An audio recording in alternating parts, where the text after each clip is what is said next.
What is going on, everybody? For those who don't know, I go by Philly Mike, host of the Philly Talk podcast, and we got a special guest, and we're live on two channels. So, those who know him, those who know me, I'm gonna introduce myself. Like I said, I go by Philly Mike, host of the Philly Talk podcast, and go ahead and introduce yourself. What's going on, everybody? You guys already know RB, Philly Take with RB. Our links are up in the description. Shout out to my guy, Philly Mike, for getting me up on here, man. We've been doing this for a while, man. That's my guy. Appreciate him a lot. And I'm ready to talk some Eagles, Cowboys. What's going on? All the channel members in the building, all the mods. What is going on, man? Nothing what we expected, right? But we got a game this weekend for first place in the NFC lease, right? That is true. It's the NFC least, but who knows? By the end of the season, it still probably be the least. Let me stop fronting. But hey, I'll take that title because that title will get you a home playoff game. And again, everybody was laughing at the Seahawks at 7-9, but when they beat the Saints and Marshawn Lynch did the little, hold my, on Darren Sharper. It wasn't so funny that the 7-9 team is going to the second round. And again, we get healthy at the right time. Dallas Goedert, Miles Sanders, Jalen Reagor, the offensive line, Isaac Seumalo, Lane Johnson, who knows? Because them wildcard teams are looking like the Bears, the Rams, the Niners, the Cardinals. I feel confident in a home playoff game against them if healthy. What's your take? Yeah, I agree with you. The special thing about football is that it's one game or go home, There's not a whole series. It's not best of 5, best of 7. No, you win one game, whoever's on that night, We've seen crazier things happen, and I agree. First of all, like we've been talking about for months here, we got to win the NFC East. We got to be the ones to repeat since 2004, man. I'm excited, and I think we can win a game on any given day, especially with what I'm seeing in the fourth quarter over the last couple games. I agree. I mean, if we just apply that fourth quarter to the first, to the second, to the third, and then you got a problem, and that's still with, the lack of speed on the outside, even though my guy John Hightower finally caught a ball. Separation hasn't been his problem, but the finish has been. But again, you get a guy like Jalen Reagor, you get Dallas Goedert back. Even Zach Ertz can help at the end of the day because he's going to want to get his trade value up. The offensive line, we're doing this with a still beat up team now because we're going against the Cowboys and they lost Dak. They're beat up on the offensive line and they're missing their quarterback. But that's it. They got all the receivers. They got Ezekiel Elliott. They got almost everybody on defense that they didn't cut. But here's the thing. We're destroyed everywhere else but quarterback. And I understand that quarterback in the NFL matters. It definitely matters. But because Ben DiNucci is their quarterback and because their offensive line is so banged up, our injuries are getting swept under the rug. Like, we're coming here with a full-fledged team. Like, we got to put some context in this. I heard Stephen A. Smith saying, a bunch of stuff, and it is what it is. We'll get into that in a little bit. And again, around 6:30, definitely channel members for both RB and myself. If you haven't already seen it, go to the channel that you're sub to with the channel membership and click community posts. We posted a link for you to join in here around 6:30-ish and give your take on Dallas week. DiNucci's the quarterback, and Cowboy fans are already pretty much saying, hey, y'all guys already beat us. But guess what? Let's be honest. If they're winning going into halftime, they're going to try to change it all around. So don't never let a Cowboy fan to say, oh, the game's over, because it's still a division rival. The Giants are not that good, and then look what it took us to beat them. Again, context, injuries. Yeah, I completely agree. Look, Jalen Reagor coming back. The Eagles are getting some guys back. The Cowboys seem to be self-imploding. Do I say the word tank? Are they tanking? The Cowboys, it seems like, are openly tanking it, but I don't want to hear it. Look, I said it earlier in the week. It doesn't matter with these two teams as long as the Eagles are going down against the Cowboys. I don't care what the records are. I don't care who's on the field. At the end of the day, this rivalry is one of the best. And at the end of the day, we got to come out and bring energy. All these Cowboys fans letting down, giving it up, just saying, if we win, it'll be sensational because we got Ben DiNucci. No, do better than that, because the Philadelphia Eagles, well, we play better with less. Carson Wentz plays better with less. Why can't you guys do the same? I don't want to hear the excuses And shout out to the channel members. Like you said, I'm excited to hear from a lot of people tonight. What are your guys' takes on this game? The Philadelphia Eagles are going to come out here and play hungry, though. I know that. I hope it doesn't get down as close as it did last week, because I don't know if I could take another one of those. Exactly. And again, the Eagles, and this is where I don't want the Eagles players and the fan base could be whatever we want, because we're not going to change the outcome of this game.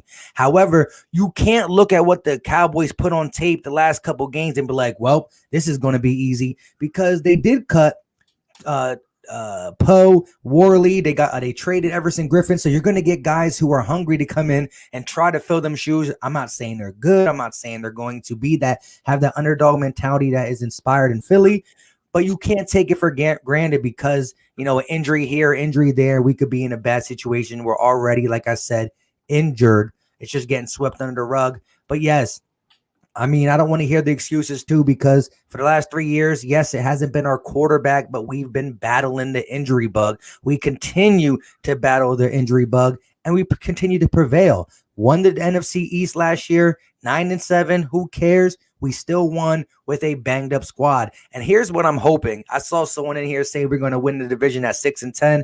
I hope we win it at 7-8-1 or better, because then you can at least hold on to the fact that we were not the worst division leader, because that will still go to the 7-9 Seahawks. Shout out to them.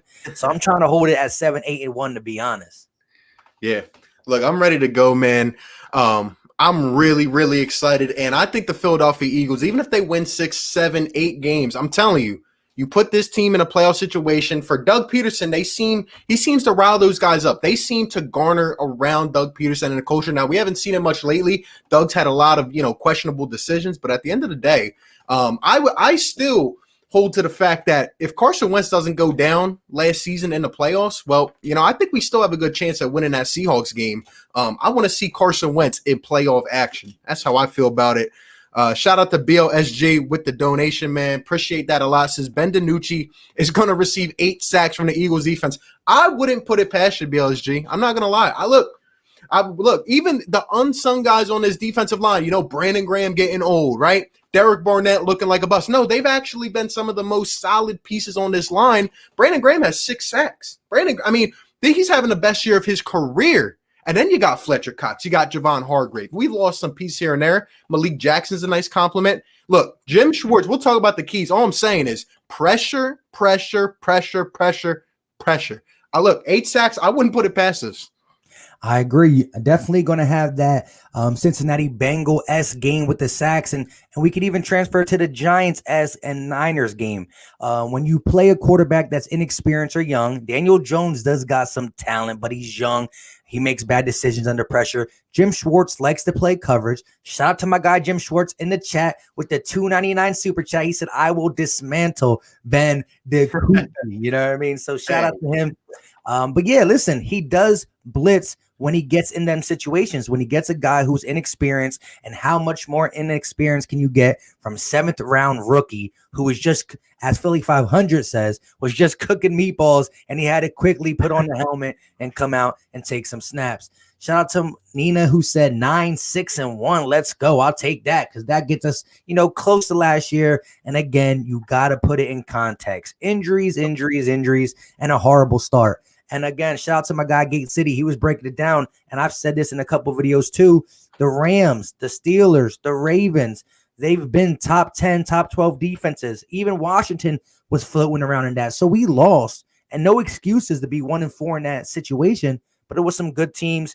We're starting to get our stride, get healthy. Let's see what happens. And like I said, in about 15 minutes, 20 minutes, we'll start taking some of your calls, and it's not the general pick up the phone and dial blah, blah, blah, blah, blah. But we're going to start with channel members first.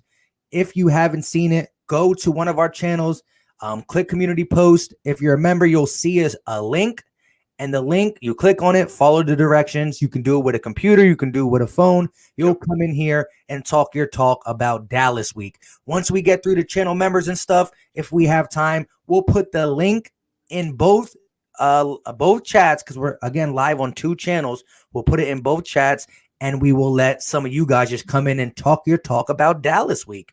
Like, it's here. Yeah, I'm so excited. It's almost like nothing that we expected has happened this season. It's been 2020, the weirdest season ever. But at the same time, the way that I feel is that Eagles Dallas week is just its own separate entity. You know what I mean? You just got to get yourself ready and prepare for that week.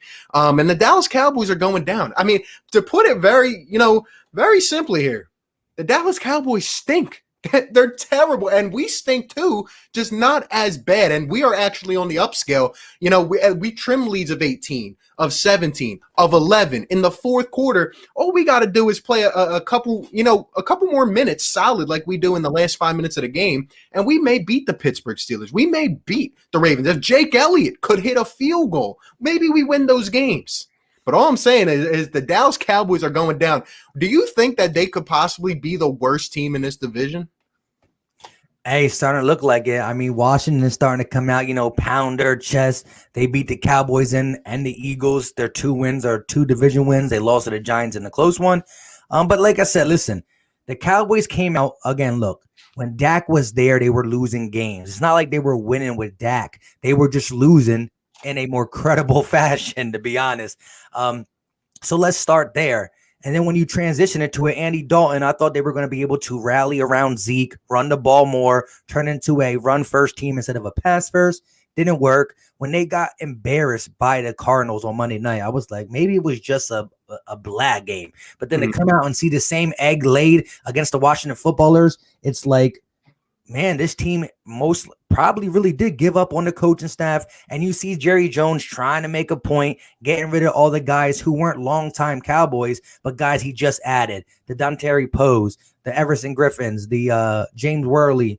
And, hey, I don't see it helping. Now, look, low-key, Ben DiNucci's still there, but they are getting healthier. Zach Martin might play, the right guard. Joe Looney might play, their center. And then, of course, Awuzie, I forgot his first name, which is their corner. He might play too. So yes, Ben DiNucci is a big thing that's not going nowhere, but they are slowly getting healthier. They're trying to hide that as well. Yeah, I think the Philadelphia Eagles just got to, keep it simple in this game. They got to keep the right game plan, and they just got to get out and start fast. You know what I mean? I feel like the Eagles haven't started fast. Well, they have, they'll start fast for a drive or two, and then they just go completely silent. This is the type of game, I always say rival games aren't that close. You cannot let a team like this stay in it, because the more you give them that hunger, that life, well, you never know what can happen, as we almost saw last week with the Giants. Shout out to BLSG with the donation. I really appreciate that, man. Thank you for being a channel member as well. Says Zach Martin is the only starter for the Cowboys O-line. He will get beat up by number 93. Look, like Philly Mike just said, Zach Martin is also questionable. The Cowboys O-line is beat up, and I think it's going to be something that we must take advantage of. I personally believe our team is built on our defensive line. That is what we are predicated on. When we get pressure, when we force turnovers, the 2 games we force turnovers, we win. We win. We simply win. We put the pressure last week on Daniel Jones. I think we got to put it this week on Ben DiNucci. And just a point of emphasis as well, our O-line needs to step up and play well in addition to that, because we are banged up. I don't know if Jason Peters is going to start or what, but this game might be one in the trenches, so I agree. Hey, yeah, and shout out to my guy, Jameer McNeil. When it comes down to getting somebody on the defensive side, of course, there's a glaring spot linebacker throughout this year. If we keep giving Bradley and Taylor some more snaps, we'll see where we go there. However, another cornerback would be good. I know there's a hot topic about Gilmore being on the block. Who knows?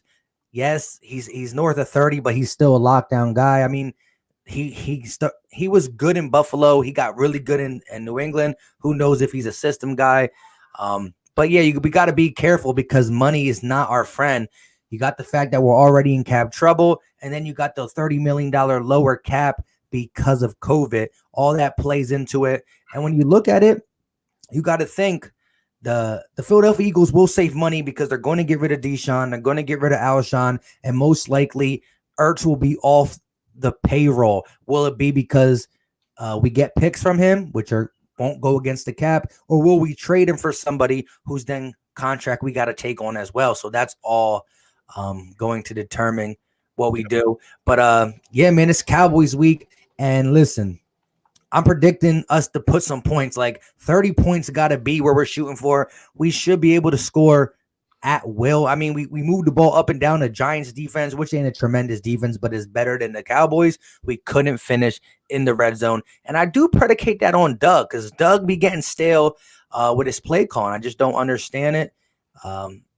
He gets us down there.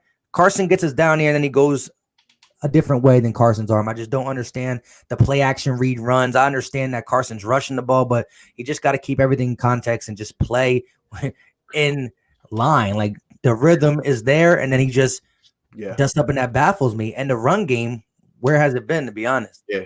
I completely agree, 1,000%. I look, I don't know how you feel exactly about Boston Scott.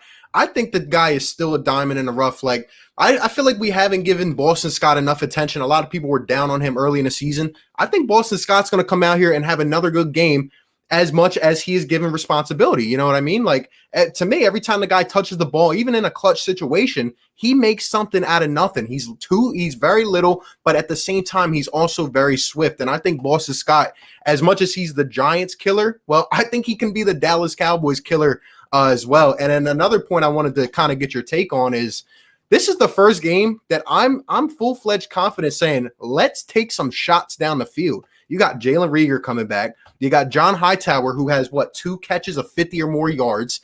First rookie since 1950 to do that. And then you got some of these other guys coming back. If Dallas Goedert were to come back, or even whoever else, Richard Rodgers is stepping up right now. Look, I'm saying as soon as Mike Nolan brings them corners up, look, I'm fine with taking some shots, man. I think it'll go well for us. Yeah, man, you got to take the shots. Maybe Mike Nolan gets some more Tabasco in his eye and he can't see the call sheet. And so he sends the cornerback blitz and we go ahead and attack him deep. But no, you got to take shots. Trevon Diggs is a guy who shows potential, but they're not on the same page. I mean, you got last week, Terry McLaurin just ran right by him. He's playing a zone with no safety help. Like, it's just misassignment after misassignment. Shout out to King Diego. I just hit you up with that wrench, my guy. But yeah, just constantly missing assignments, and you got to take your shots, especially if you do something like, we come out with some 4 receiver sets. You got Reagor, Hightower with TF13 and Greg Ward Jr. out there. I love it. Can't wait. As we start getting healthier, you'll see the full potential of this Eagles team, but it still comes back to, what is Doug going to do to keep everything in the wraps? Like, Doug Peterson got to understand that the run game is part of football. You got to do it. And as you said, Boston Scott, a giant killer. Let's just make this man an NFC East killer while we're at it and let him take it. I don't understand why we didn't bring Holyfield up, because I love Corey Clement as a guy who got us a ring, but man, does it look like he's Corey Cement, to be honest. Yeah. We need that extra spark from the backfield. Boston Scott, I don't think he's going to be enough. I don't think he's going to be the guy we can always rely on in the short situations. But who knows with Doug Peterson? Like you said, who knows? Maybe Jalen Hurts will become our running back in 3rd and 1s. What I'm telling you, look, I hope we don't see any more 2-point conversions, and I mean that with all sincerity. I don't know why or what is up with Doug Peterson, but he continues to revert to these weird play calls. In 2-point conversions, a quarterback read, a keeper, whatever. Why not leave the ball in Carson Wentz's hands? This guy comes down the field 3 games in a row in the 4th quarter, makes plays, heroic plays with his arms and his feet, roll him out. But not a keeper for to tie a game, to go into overtime, to get a crucial 2 points that we need to cut it down to 3, and a quarterback keeper. How do you feel about Doug Peterson's play calling? Because I have my own distinct opinion about that. Yeah, man. I'm not going to just poo-poo him all the way. He does still call the right plays at times. My biggest thing with Doug Peterson is his situational football. Shout out to our first guy who clicked the link. We will be taking your call first, my guy. I see you down there, but we got about 5 to 7 minutes, and then we're going to take your call. You can hear us in there though, right? Yep, I see you giving us the go ahead. Appreciate you for coming through first. But to get back to Doug, he definitely calls plays right. His situational football is what I'm starting to question week in and week out, because, we haven't been as efficient in the red zone, but we do get to the red zone. So it's Doug getting us there and not being able to finish. Also, there's times where we see the offensive line struggling. You got to roll them out more. You got to do, we used to be a screen team. We used to screen teams to death. You don't see that as much. You don't see the the play action. You can't play action if you don't run. So just his situational football is in question. And that's where I believe a guy like Frank Wright really used to help him. He used to rely on him. They game plan together. And again, Carson Wentz said something important in his interview, and he kind of threw shade at Doug, but not on purpose. The interviewer said, Carson, how come in the fourth quarter you're so much better and the offense is kind of stagnant in the second and third and stuff like that? Who, by the way, Carson does lead the league with 4-quarter touchdowns. He simply said, well, in the fourth quarter, we get down to the 2-minute drill. I do a lot of extending. I kind of ad-lib. We kind of go off script.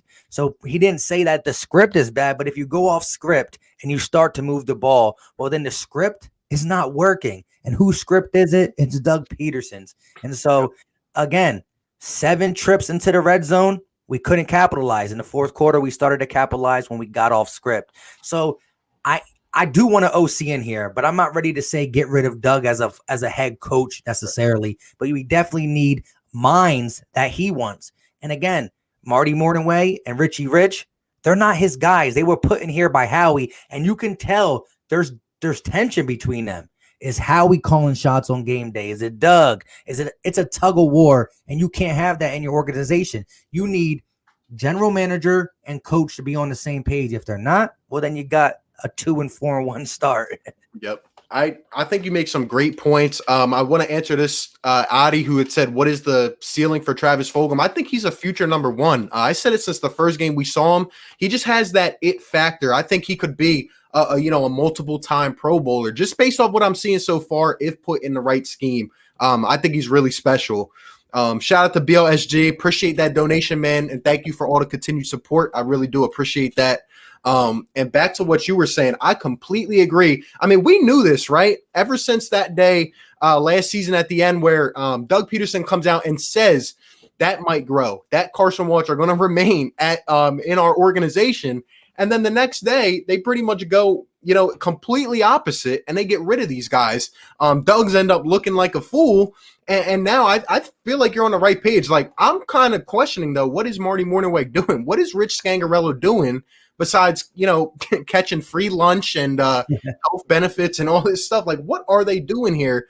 I agree. I don't think it's time to get Doug off of the high stool or anything. I still think he needs to be the head coach of this team as of right now. But, man, it's looking like he needs to delegate. I feel like he's a little bit too stubborn now. I feel like he likes it too much. He even said that in a press conference, and he doesn't want to delegate. But let me just say, if the Eagles were to go down in this game and lose, and you could just tell things aren't right, well, they need to force his hand into getting an offensive coordinator in here, because I don't see any way of escaping this game without putting up 20, 25 plus. The Cowboys are giving up 34 points a game. They've given up 16 touchdowns in the air. They're giving up 340 yards. I mean, come on now. You can't put up points on this defense, then we got a problem. Yeah, and I saw a stat on Twitter that teams that the last couple games, the teams that they played only averaged 23 points per game, but they're averaging 34 against the Dallas. But when you take it to another team, that's an 11-point difference. That's a lot in the NFL.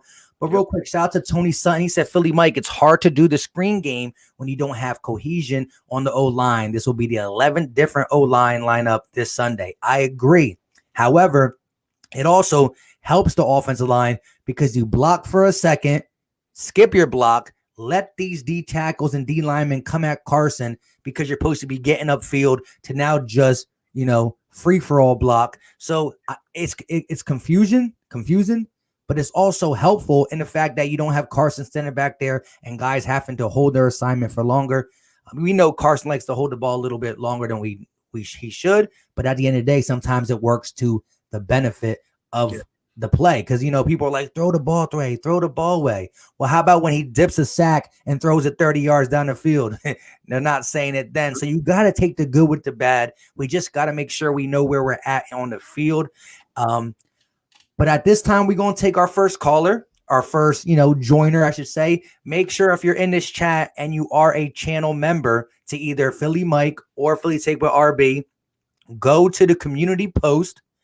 So just click off this video, go to the community post, go to the channel, go to the community post, position, spot, whatever you want to call it, on the channel, and click the link, follow the directions, and come through, because we want to know how you guys feel about Dallas week. Simple and plain. This is your show.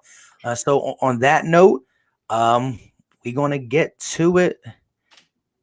Shout out to, let me take this down. And make sure when you come in too, and it asks for your name, put your name on there as well, so we know who you are as well.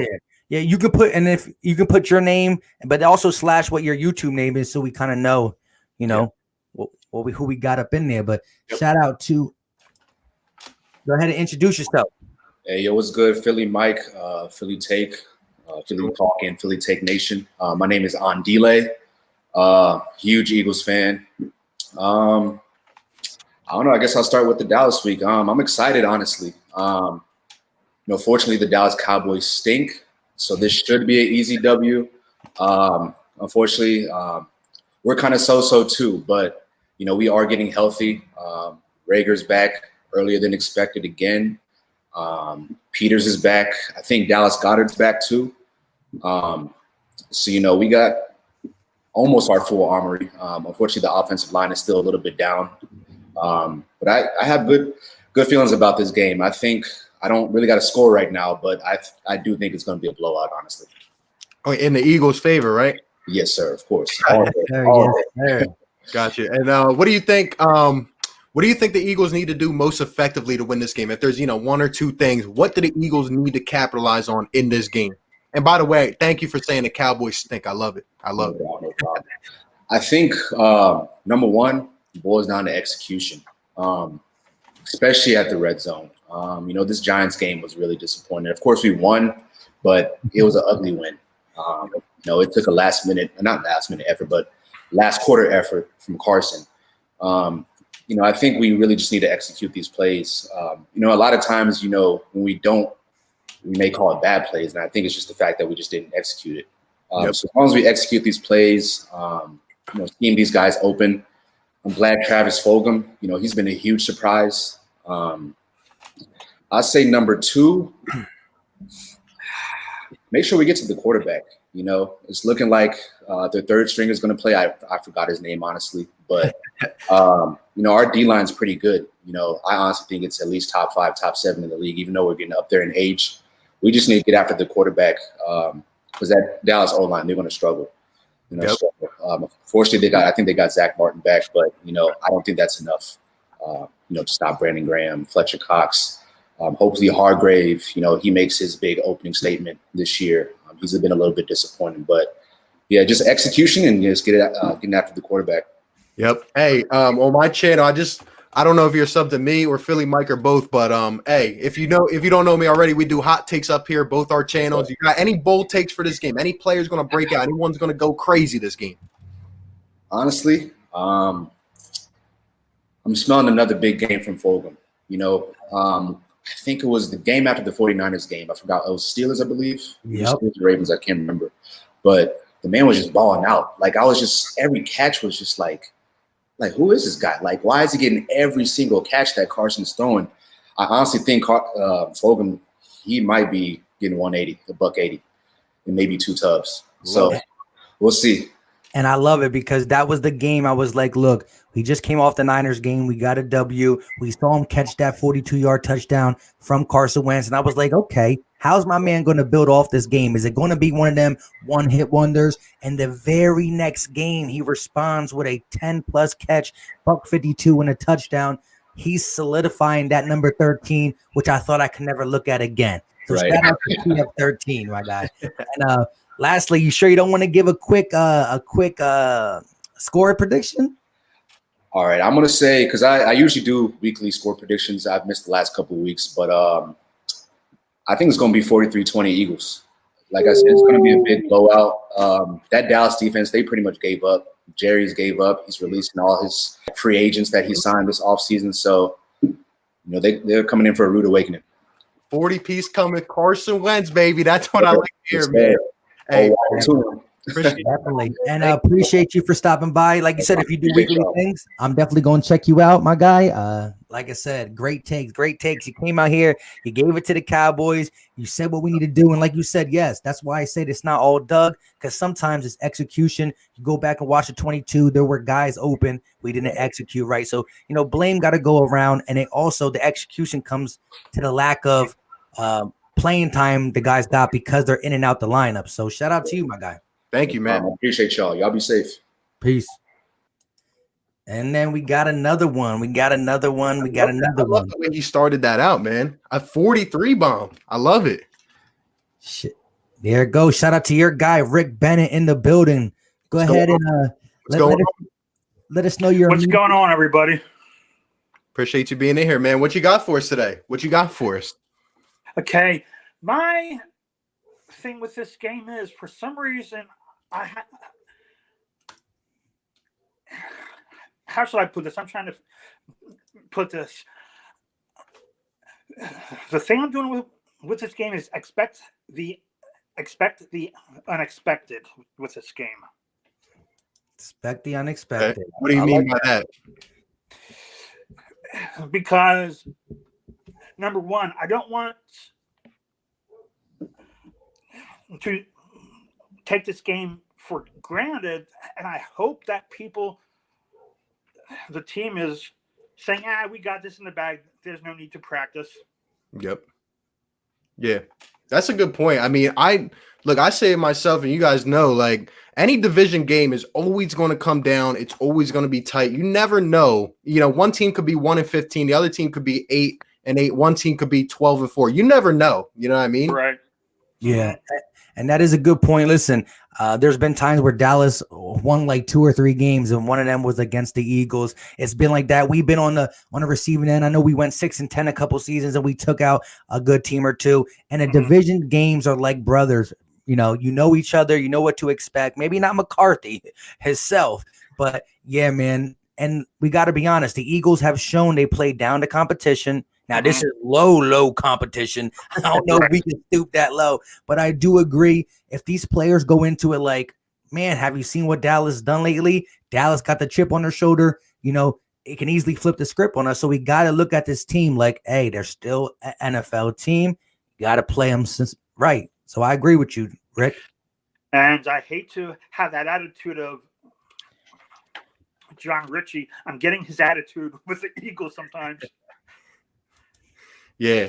I feel like it's just a Philly thing. You know what I mean? You always got to take the good with the bad, and you never know. Anything could happen in a week in this city, in Philly sports. But hey, Rick, give me something, maybe that wasn't said already. What do the Eagles need to do? Is there a certain area they need to capitalize on that you are specifically looking for?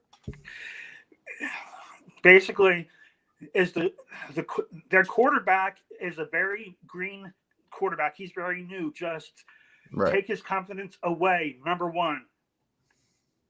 Okay, yeah. Like, get on him early, right? Send pressure at him. Yeah. Yep. Pressure. Hey, that's what you got to do. 2 young quarterbacks in the game. You got to teach them. Again, they at the quarterback level, so they can throw if they have enough time to buy a coffee, take a sip, and deliver. And you got CeeDee Lamb, Michael Gallup, and Mari Cooper out there. So you got to make him realize that the NFL game is faster and stronger. And this is why chefs Bendanucci's don't belong in the NFL. Yeah. Hey, the Cowboys, I mean, they wanted to clown us for going ahead and stealing our receiver, right? Well, now their defense stinks. I mean, it blatantly put they stink. But, hey, Rick, you got any hot takes for us? Anything bold? Anything?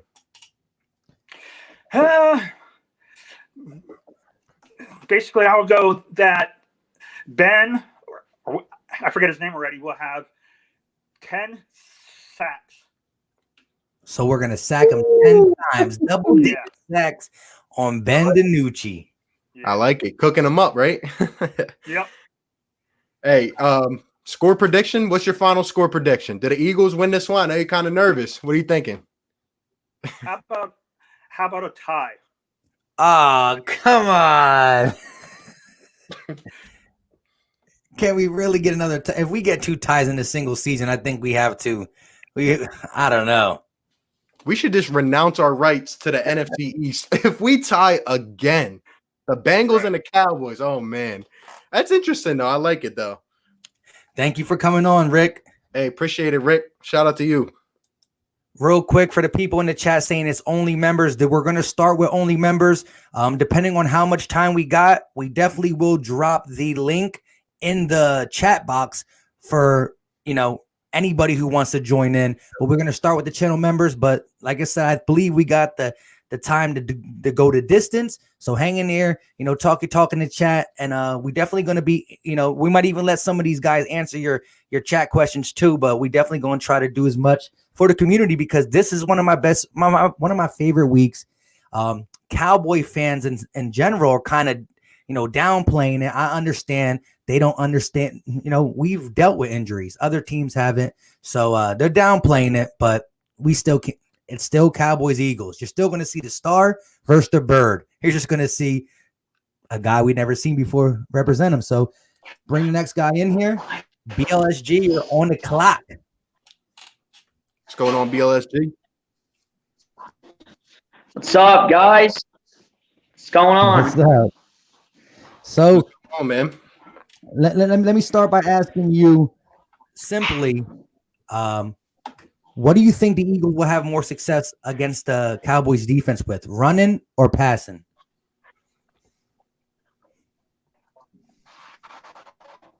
I'm going to go with running. I mean, is Miles Sanders off the injury report yet? I think he did not participate this week, but it also could be passing. So in my opinion, it could go either way, to be honest.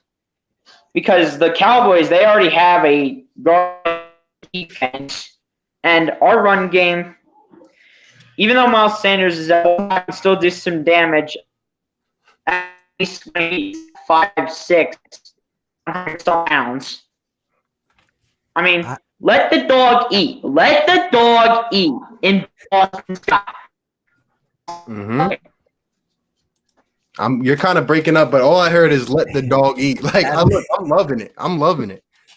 I do too. Hey, real quick, BLG, if you do have Wi-Fi, it definitely helps the stream to be close to Wi-Fi. It definitely helps out the phone when trying to be on StreamYard. Just to let you know. All right, I'll try to get closer. Real quick, if you could hear us though, what's your main key to this game? How did the Eagles come out and effectively dominate the stinking Cowboys? My opinion, just score quickly. I mean, we all get that Carson Wentz has been the fourth quarter genius over here. When it comes to the fourth quarter, he's been making these awesome comebacks. But Cowboys, if their defense comes out, people, I mean, the Eagles ball here. I mean, if you're talking about running the ball, I can barely hear. Players that opted out as well, but they just you got a score prediction for us? More Florence though. He'll probably against don't forget about Florence line though, because he could damage every arm. Attack right Carter. Hey, BLSG, I think we're losing you. So look, we're going to end this. See if you can fix the problem. We'll come back in a little bit later, but can barely hear you, my guys. Appreciate you for coming through though. All right. Hey, shout out to the chat for keeping it funky. One of my guys said he looked like. Hey, and listen, it's all love. You can make fun of me too. I'm gonna say it too, because look, at the end of the day, I could take all the criticism in the world. But one said it sounded like T-Pain. One said. Oh man, her big. But shout out to BLSG. He's a trooper, and he definitely got a little young channel that he's trying to grow. Definitely try to show him. I can say this though, on his channel, he doesn't sound like T-Pain. So shout out to him. Let's bring in my guy Jalen Williams. He actually played offensive line in college, and we brought him on the Battle Birds podcast because he knows his stuff when discussing offensive line. So let's bring him in. What's going on, Jalen Williams? What's going on? What's going on? What's up, RB? What's going on, bro? What's good? Nothing much. Nothing much. What up, Mike? Hey, real quick, shout out to my guy LB with the 49 super chat. He said, "What's the dial-in?" Yeah, man, it's a link. I'll definitely send it to you because you get the exclusive, best reporting on the Eagles stream. You know what I mean? So I'll definitely send that to you if you want to hop in and talk your talk, my guy. But go ahead. Jalen, tell us how much you hate the Cowboys. With a passion. I still remember Marion Barber going for 120. It hurt my soul. I think I was like 10. So, yeah. He was a vicious runner. I mean, like a stiff arm from Marion Barber was like, whew, it was rough. Marion the Barbarian, man. Marion the Barbarian. Still hate the fans more than anything. Yeah. Delusion. But let's start this off by talking about your specialty, and then we'll get into some other stuff. Jalen, how do you feel about Jason Peters possibly coming over and bumping out Jordan Mailata at the left tackle position for this game? To me, it's stupid. Put him at right guard. You get what I'm saying? You got Isaac coming back next week or the week after. Mailata's been playing pretty solid. Let the young man develop. Dillard was supposed to be the next guy up. He's MIA right now. You get what I'm saying? And the last time we saw him, he looked like shit. I mean, sorry. I didn't mean to say that, but no, you're good. You're good. Yeah. But that's the thing. You're about to have a reloading of your team. You got a lot of young guys, a lot of veterans right now. The veterans on their way out, the young guys have to step up. You get what I'm saying? Yeah. And plus we in Cap Hill, so gotta do something. Yeah. Yeah. Since your offensive line grew, I want to ask you a question. Where do you think our run game is at this point? And our lack of sufficient running game, do you put it more on Doug Peterson, a lack of the offensive line to open up holes? Where's your kind of mindset at on that? It's a combination of everything. So with the guards you have with that team, Nate Herbig's not getting any push. You get what I'm saying? Whoever you're going to have at right guard struggles to move. I mean, if you put Pryor there, he struggles to move. It's not a very balanced unit. You get what I'm saying? You look at our original starters. So Isaac Seumalo and Brandon Brooks. Both of those guys are athletic. Both of those guys are strong, especially Brandon Brooks. Brandon Brooks is a rare combination of speed and strength put together as an offensive lineman. And those guys move the line of scrimmage. That's why you saw Jordan Howard sort away games. And that's one of my biggest fears coming into this Dallas game. If we get up, who's going to sort that game away? The offensive line doesn't have its own push.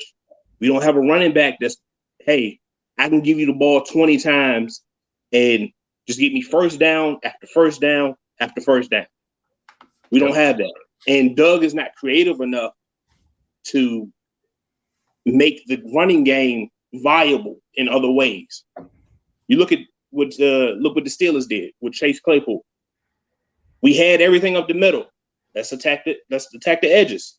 I'll make your safeties and your outside linebackers come up and make tackles.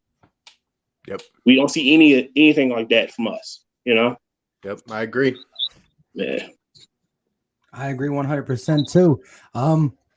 With that being said, you got a score prediction? A lot closer than what people think. If Andy Dalton is playing, I see about 21-27. All right. But if Ben DiNucci playing, maybe 10-34.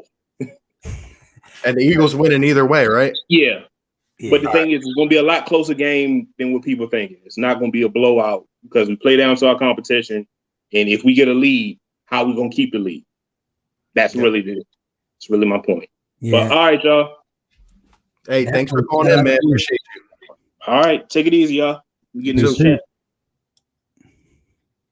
Yeah. So, like I said, I tried to hit up LB, see if he was going to come in real quick. He hasn't responded back.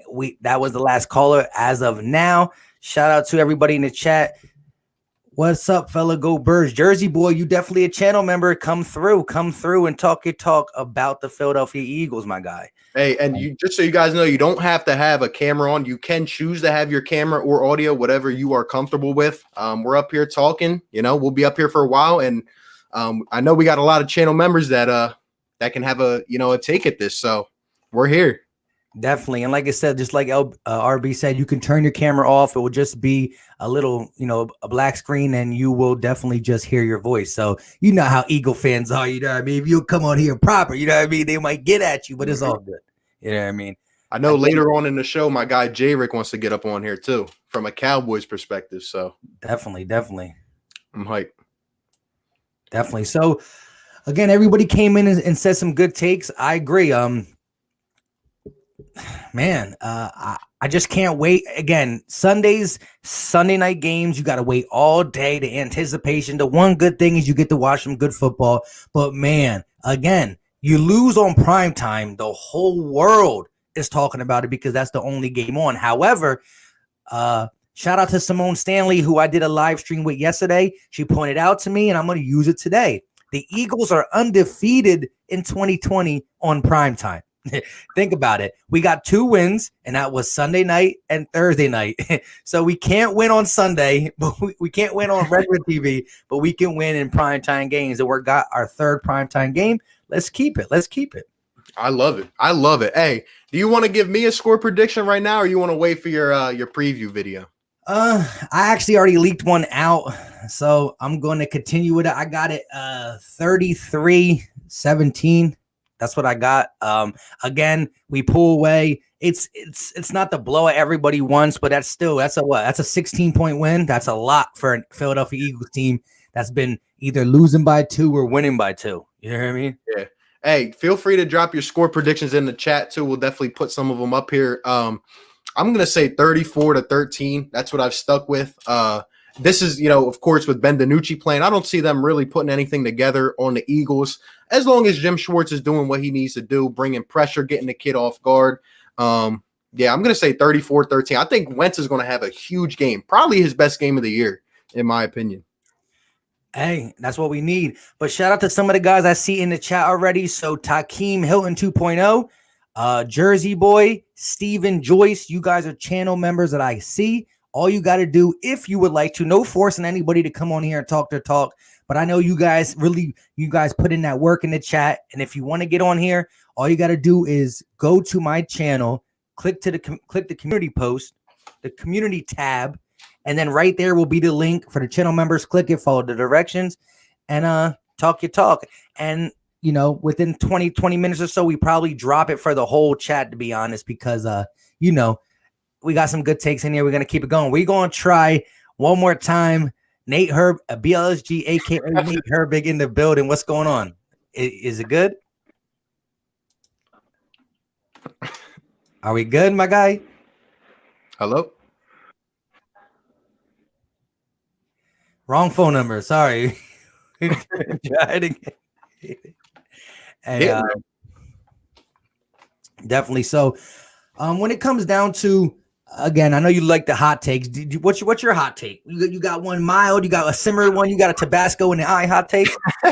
Hey man, that's actually a perfect analogy. Look, I got two hot takes for you. Number one, I'm gonna say with the return of Jalen Reagor and possibly Dallas Goedert. Look, I'm gonna say Carson Wentz throws a touchdown pass to at a minimum 4 receivers / tight ends / running backs. I think he throws a touchdown to 4 different guys. And you know what that means? He's going to have at least 4 touchdown passes in this game. That's my offensive one. In terms of defense, I'm going to say we get at least 5 or 6 sacks on Ben DiNucci. Just make him look absolutely pathetic, because that's what he is. And that's what the Cowboys are at this point in the season, just pathetic.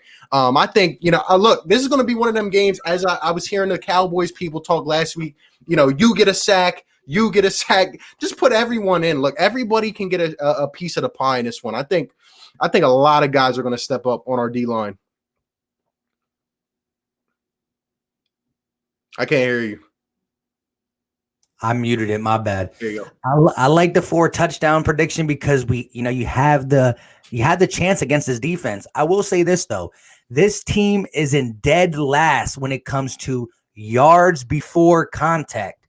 Yep. So we get so many yards before they even contact us on the ground, and then they're second to last in yards after contact. So they allow you to run multiple yards before they touch you, and when they touch you, they don't bring you down. I really, really want to establish the run here. Washington was in the bottom 5 at running the ball last week, and they looked like they ran rush for like $180. You know what I mean? So I do want to see Carson go ahead and throw. And again, last week he got 8 different receivers involved, like 8 different pass catchers were involved, and Goat Scott, I'm gonna call him Goat Scott for the time being because that was a tough catch for a 5'6" guy to do. Man, and again, can we see? Listen, if we could just see Carson fourth quarter Wentz in the second and third quarter, you're talking about blowing this game open. Then my 33-17 maybe turns into a 40 burger, and I would love that because when's the last time you watch an Eagles game like this? I can't remember. Laid back, relax. You know what I mean? I can't remember. Exactly. Because even down the stretch, when Carson Wentz beat the Washington football team, the Cowboys, the Giants, and the Giants, all nail biters. The Seattle game, he gets knocked out off a cheap shot. However, it was a close game. Even though Josh McCown had a torn hamstring or whatever it was, he couldn't win the game, but he kept us in the game. So the Eagles have been in back-to-back nail biters. That's just who we are, man. It seems like that's who we are under Doug Peterson. Honestly, it's insane. You can never just relax. That's why I said in my preview video, can we just have a game where at halftime I can just relax for once? Can I just chill back and say, you know what, this game is it's all but over. I feel like I've never been able to say that with this Philadelphia Eagles team. No chance. Exactly. But I do have a feeling that it's coming in this game. Yep. And so with that being said, we're going to actually open up the line. We just about to hit an hour. We're at 52 minutes. Make sure wherever you're watching this, we got 175 people in the chat. Again, that's on different platforms because we got Philly Take with RB's channel live. We got the Philly Talk podcast live. So wherever you're watching, it might not say $1.72 now. It's $1.72. Somebody just left. But wherever you're watching, it won't say that, but make sure you smash that like button wherever you're watching. It's free. It's a free, easy thing that shows support to the channel. And here we go. We actually going to drop the – I'm kind of scared because there's Cowboy fans in here and everything, and I don't – It's cool, though. It's cool. If a Cowboy fan legitly wants to come on here and talk their talk about, their team, it's cool. But you don't need you to come on here saying – a bunch of curse words and just coming at people's necks. If you want to come on here and say, listen, I do believe the Cowboys got a chance because of blah, blah, blah, blah, blah, you can do that. Here it goes. It's going to be on both channels. Like I said, click the link, come in, try to buy Wi-Fi. You can do it with your phone. You can do it with a computer. And again, stay back there. We're going to, decipher out who we going to bring in and stuff. So shout out to you guys. Here we go. It's clicked away. So it's there, both in Philly Talk Podcast and Philly Take with RB. Click the link, come in and tell us your take on Dallas week. Dallas week. I'm going to pin it on the top of my chat too, so you guys can just come in and see it too. Try to do hey, that. Bring your hot takes, bring your fire takes, bring whatever you got, honestly. Bring some Tabasco sauce. Bring something, man. But like Mike said, no profanity, nothing too crazy out of the ordinary. Just come in, give your takes, man. Or if you want to be a humble Cowboys fan and you're in here, well, you got that option too. So Yo, how do you pin it though? You just click on it and click pin. I see. I kept clicking on the link. Yeah. Here we go. So y'all ahead and do what you got to do. But again, real quick, look, the Eagles are a team that I feel if we can move the ball the same way we did against the Steelers, against the Ravens, and even against the Giants, because we moved the ball in that game, we just couldn't finish. I think we could put up points. You added Jalen Reagor. Now, Dallas Goedert is a guy that even if he felt good, I might say, hey, hold up a little bit. Hold up. We got the bye week next week. Normally, I just want to interrupt you for 1 second. My bad. You put the wrong link in there. It's you got to put the StreamYard link in there. What link did I put in there? Oh, I put your link in there. Yeah, there you go. I just did that recently right before we started. Hold up. Here it goes. Everybody's going to your channel like, what? Well, I mean, if you're at his channel, you might as well hit the subscribe button. Here it is. This is legitly the StreamYard one. We got you. We were trying to see who was paying attention, you know? Yeah. I was playing a trick on you guys. This is the StreamYard one, so now you can get in. Shout out to Derek JB with the donation. Appreciate that, man. Says, let's go, Washington football team. Oops, wrong broadcast. Hey, well, you know what? I haven't seen Washington fans since week 1 till they, devoured the stinking Cowboys. But at the same time, I was laughing about it. Washington could be the second best team in this division, surprisingly. But it's crazy, man. Appreciate the donation. All right, so now we got it pinned and we got 6 people in here already. So again, listen, here's the thing for the chat. You can only hold 10 people in here. So if you try to get in and it won't allow you in, just wait a little bit and come back in a little later. So we're going to go in order. We got Let's Go Bird on the mic. Yo. Let us What up, know yo? how you feel, your instant thoughts about Dallas week. Oh man, Dallas week. I've been watching football for like 5 years, so I don't really know much about the history, but for the long years I've been an Eagles fan, I know it's important to beat Dallas. So I like Dallas week. It really shows the rivalry between us. And what do you think about Cowboys fans? Do you have any friends that are Cowboys fans? Any family members? Any relatives? No, we got no Cowboys fan in this house. I make sure if my sister is cheering for the Cowboys, bro, it's a wrap. They're out, right? They're out. Yeah. Gots to. I already told my kids, like, you could do whatever you want with your life. Just don't become a Cowboys fan.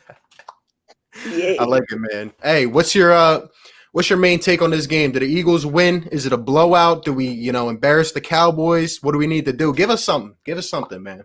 Hey, it's a blowout. 42-14 Eagles. You already know. My two breakout players are Jason Huntley and Jalen Rager. Rager he's gonna prove he's worth the pick. And Huntley, I'm predicting, hot take, Boston Scott gets injured first quarter. Jason Huntley comes in right away. Save the day? He's going to save the day. That's interesting. So Jason Huntley, the breakout star. I think it was you a little while back who had predicted Travis Fulgham, right? You were big on Travis, right? So maybe you got something brewing. John Hightower. Okay, so maybe you got something brewing. There you go. Shout out to you for coming through. Listen, for people in the chat and for people be backstage, once I get 10 people in here, no more people can join. We already got 10 people in here, and I see like another 5 people try to join every time someone tries to join, and we already got 10 people in here. It notifies me. So what it will do is, if you want to just relax, come back into the stream, and then when we get these people out, we bring you guys in. But shout out to you. Let's go, Birds. Hey, let us get it. And you said 42-14, right? Yeah. I like it, man. Appreciate the call. Facts. What's going on? MG Naz in the building, who by the way has his own YouTube channel as well. So check him out. But go ahead. Initial thoughts on this game, my guy. Blowout. That's all. It's a blowout. Cowboys week. I always hope for a blowout, no matter how bad we are.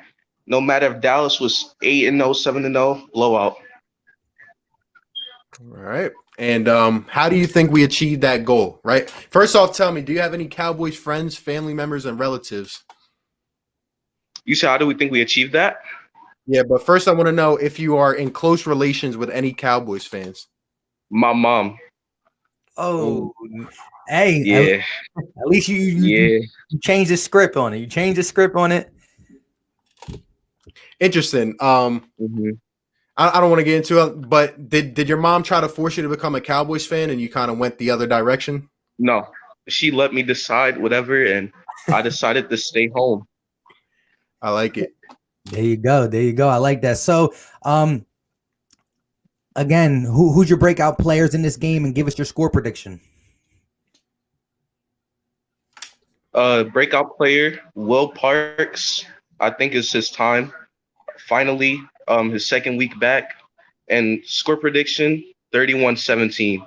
Birds all day. I like it. I like it. I Like like it, it. man. Appreciate you for coming through. And like I said, his name is a bit of swing. MG Naz. He does Eagles and Sixers content too. So check him out if you guys got a chance. And let's go. Hope we get this blow, my guy. Appreciate the call, man. So what we're gonna do now is when we bring these guys in, we're gonna ask some initial thoughts, and then we're gonna, depending on how many people we get, because there's still like people trying to join. So what we'll do is this: you ask them a question, I ask them a question, they answer them too, and we keep it moving. But we're gonna ask different questions throughout the thing. So next up, we got a guy named Ken. First of all, tell us your YouTube channel, my guy. He was in the middle of getting his din in. I'm trying to be his best Ezekiel Elliott. Actually, I don't have a YouTube channel. I just post random stuff on there. So No, I'm saying, what do you go by, like when you're in the live chat and you're commenting on people's videos and stuff? Ken Abiage, that's my full name. Gotcha. Go ahead and give us your initial thoughts on this game.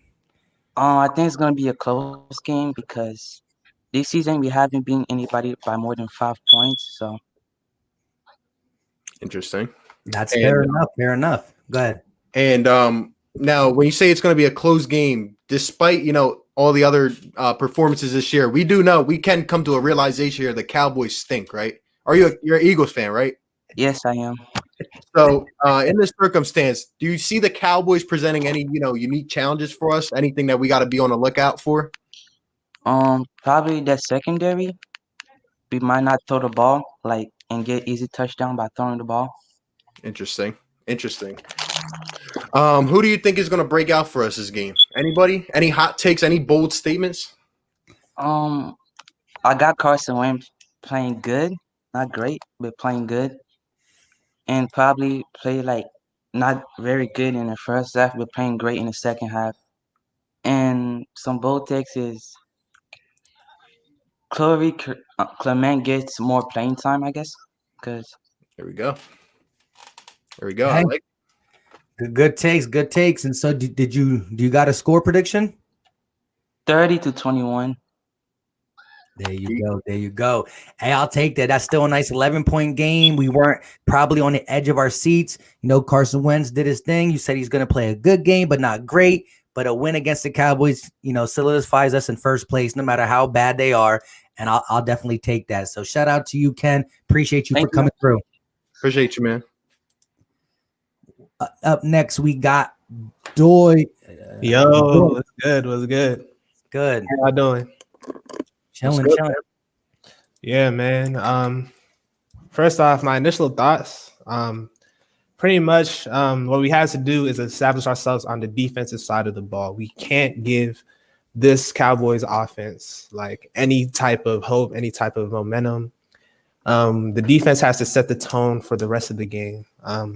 We have to just let our presence be felt to give our offense momentum to do what they need to do to just put this game in the bag. I want to see the Cowboys in a body bag, but I just do. But every time I come out with expectations, it kind of goes different. It kind of goes the opposite way I want to. So hey, it is what it is.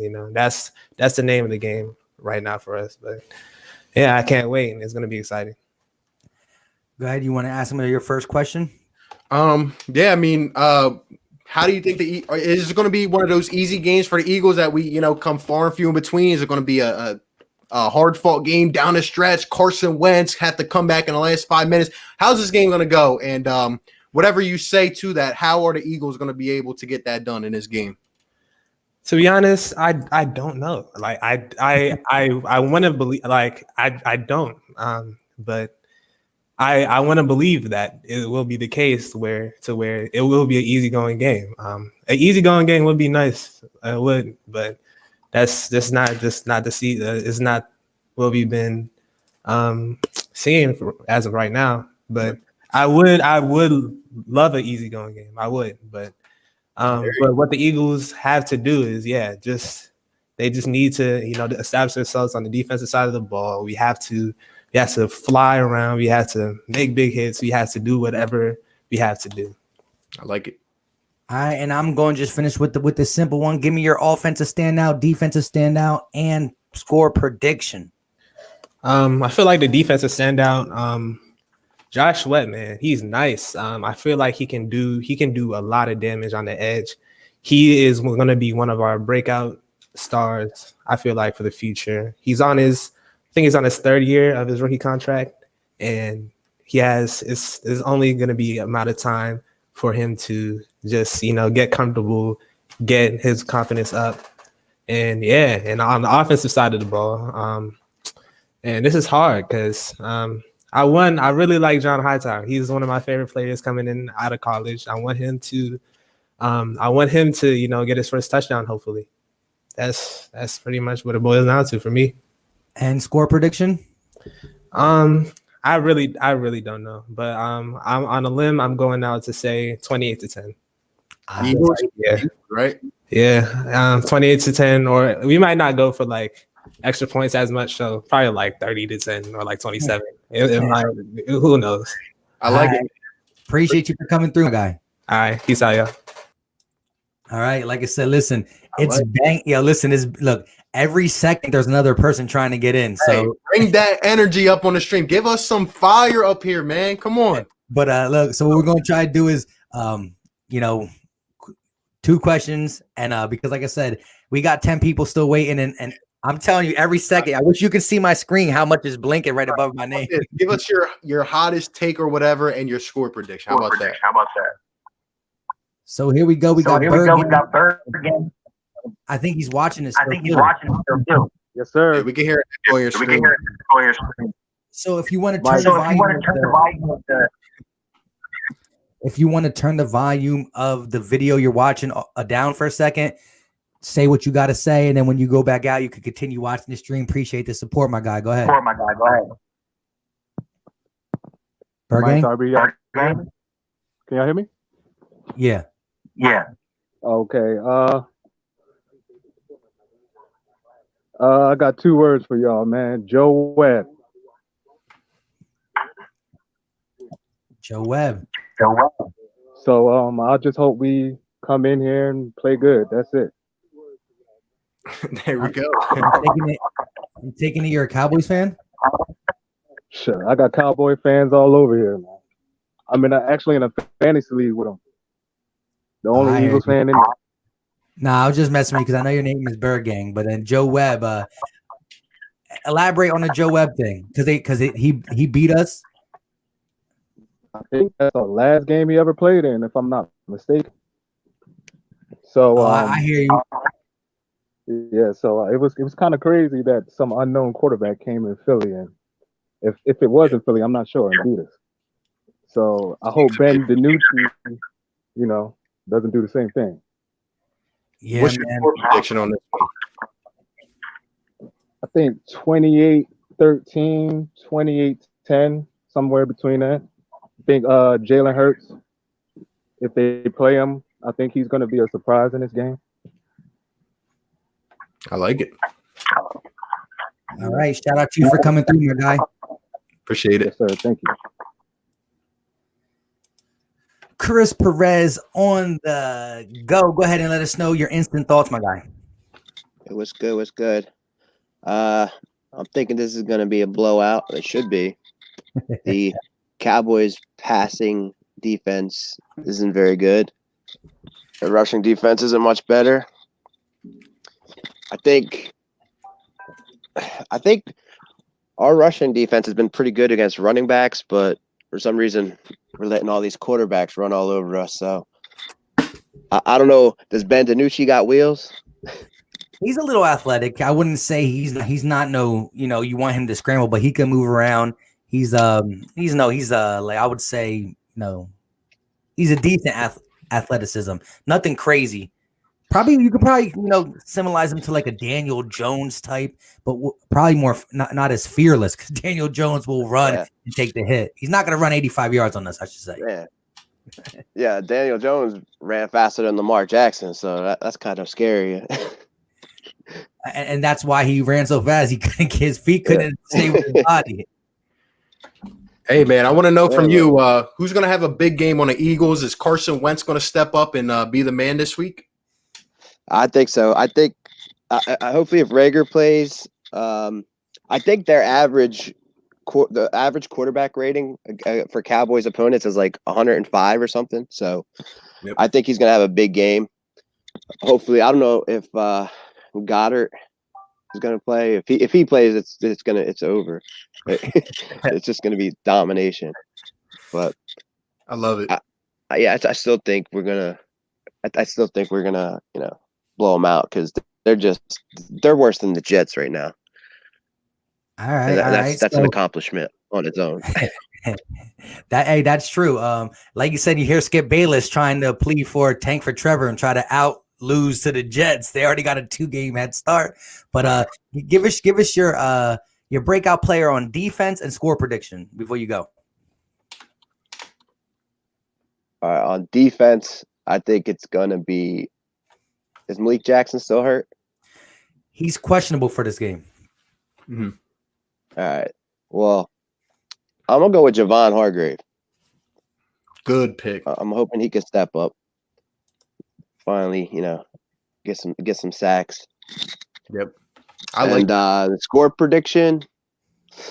I'm gonna say 38-10. I like it. Hey, appreciate the call, man. Definitely. Yeah. Good takes, my guy. Peace. All right. Yeah, good one, man. Have a good one. Real quick before we get to our next caller, shout out to Nitro Freak with the $4.99 super chat. And again, they're blanging up there. I've been doing some research on DiNucci. People are underestimating him. We need to be prepared. Believe it or not, we can lose this game 4.7. Wait, what? 4.740? He's saying his 4.740 time. That's what he's saying in the chat. Oh yeah, so there you go. Again, he's athletic a lot more than people would think. Here's the thing though, a lot of these guys, he got the athleticism. I'm thinking we're still going to be able to get at him and frustrate him. I don't think he put it all together, but shout out to Nitro Freak, definitely great Eagles content creator. He does not hold his tongue for nothing, to say the least, especially on his rant video. So check him out if you haven't done it. He's been in the game way longer than me and RB combined. Yeah, shout out to Nitro, man. Sub him up. And Nitro, I'll say I'm more worried about what Jim Schwartz is going to do than Ben DiNucci. He's young. He's fresh out the gate. We got to send pressure, man. But, we can't let him stay in his game, to be honest. Facts. And real quick, shout out to Black Elias with the $5 super chat. He said, salute to the panel. Everybody, my guy, we about to get our next caller in. Appreciate everybody for coming through. Like I said, we got a lot of people trying to get in here. We at 1 hour and 12. We definitely going to hang in there for you guys. Let's go. Next caller, Brandon on the mic. Baby, bring it. What's up, fellas? Y'all can hear me good, right? Perfect. Good deal. I got a Bluetooth headset on, so it makes it easier for me to talk. Yep. You're built for this.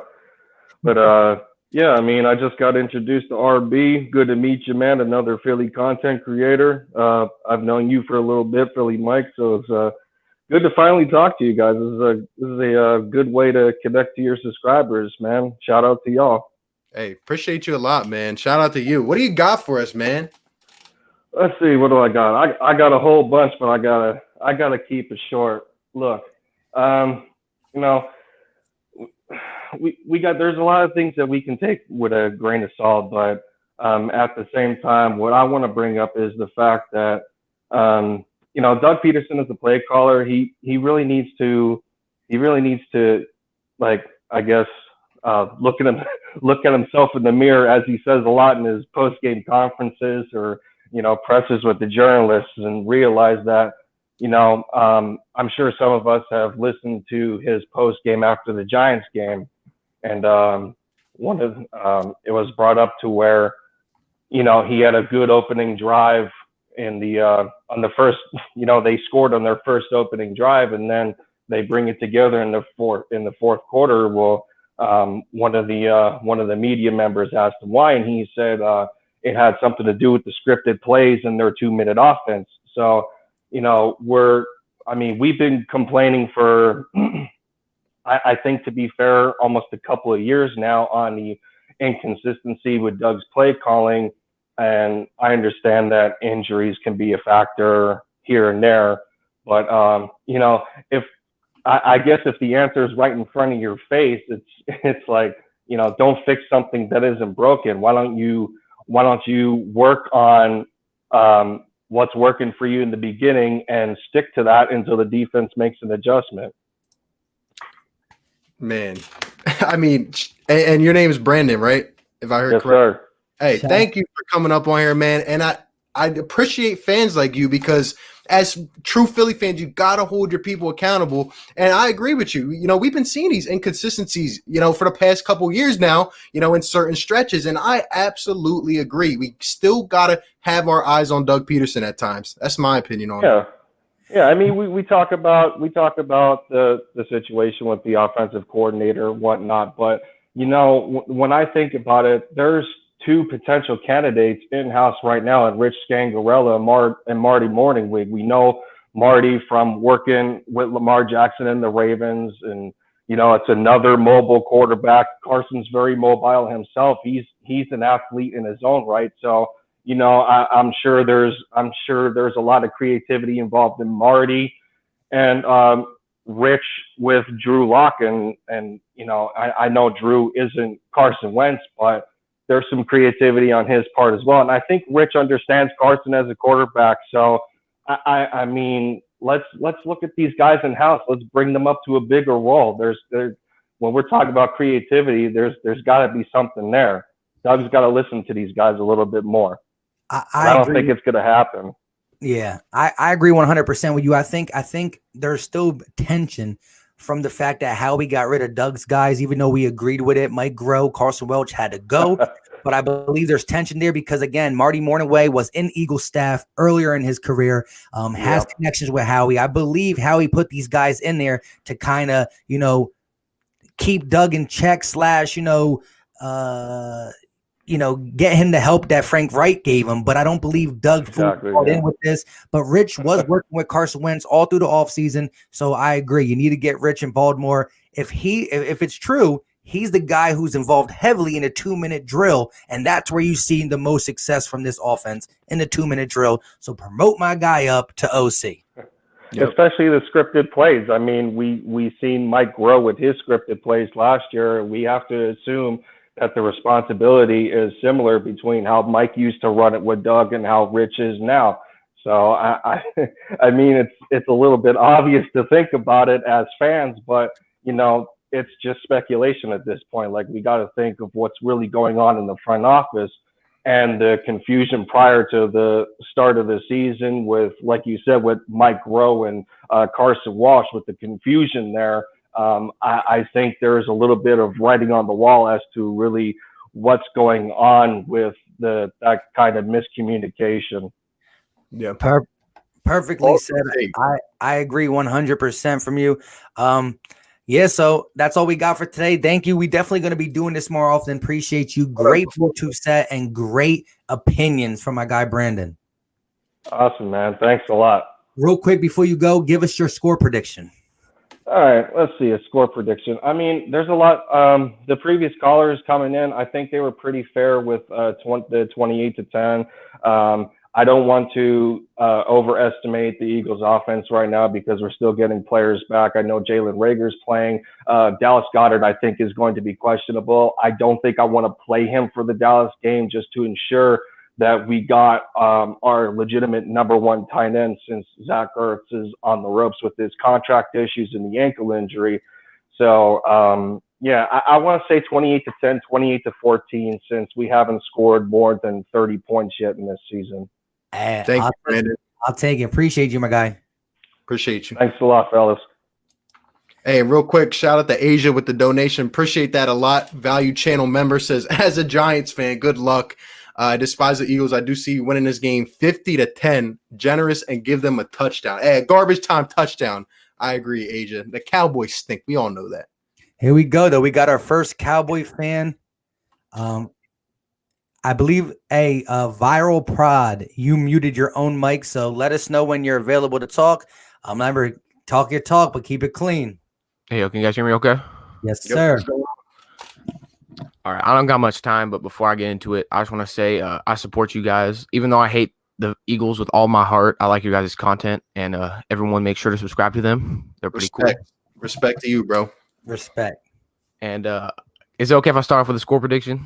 Yeah, Sure. give it to us. Come crazy, man. Let's go. Give us something bold. Don't say the Cowboys are going to win this one. I know you don't believe it. I think the smart pick would be to say that the Eagles win, but I think we pulled something off and we win 27-24. Hey, I like how you came with the smart pick. You wouldn't bet the money on it, but the heart got to go with what it got to go with. And I respect the fact that you know what's going on, but hey, it's hard to say your team's going to flat out lose to a division rival, even when you know how it's looking. Hey man, anything's possible in a division game, so that is true. Do you got a player who's going to stand out on that team? You think is it Danucci? I think our defense is going to show something this week. I know our defense has been terrible, and I can admit that, but I feel like Jalen Smith is playing for his job. They're saying that he could get cut next or not. They're just going to move on from next season. And then D-Law hasn't played great, but I think he could step up. I don't know about Ben DiNucci. Maybe he shows something, but I think this game has got to be we got to lean on Zeke, and Zeke's got to play better, got to take care of the football. And if he can get going, we can control the time of possession and keep the defense off the field. Yep. Hey, shout out to you. Appreciate you for coming through. First Cowboy fan we had on there, and you kept it real, gave your team some props, but you also said it's going to be a tough one. But like you said, the NFC East, you never really know, even if you got a guy who never played in the NFL before. Yep. Appreciate you a lot, man. Hope other Cowboys callers are like you, very objective and can see both sides. So appreciate that. All right, you guys have a great day. You too. Let's get to the next one. This connection mics before you can. Nicholas, you are in the back stage with us, but you don't have a mic connected. You don't have to actually use a microphone, but you got to enable your phone to allow it to there. So we're going to go to the next one until you do that. Shout out to All Birds. Go ahead and give us your instant thoughts, my guy.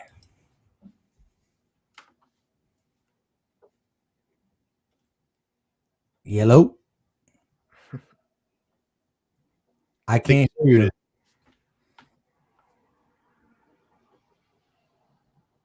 you. If your things, it doesn't show that your mic is muted, All Birds. Still can't hear you, bro. Take the headphones out and try.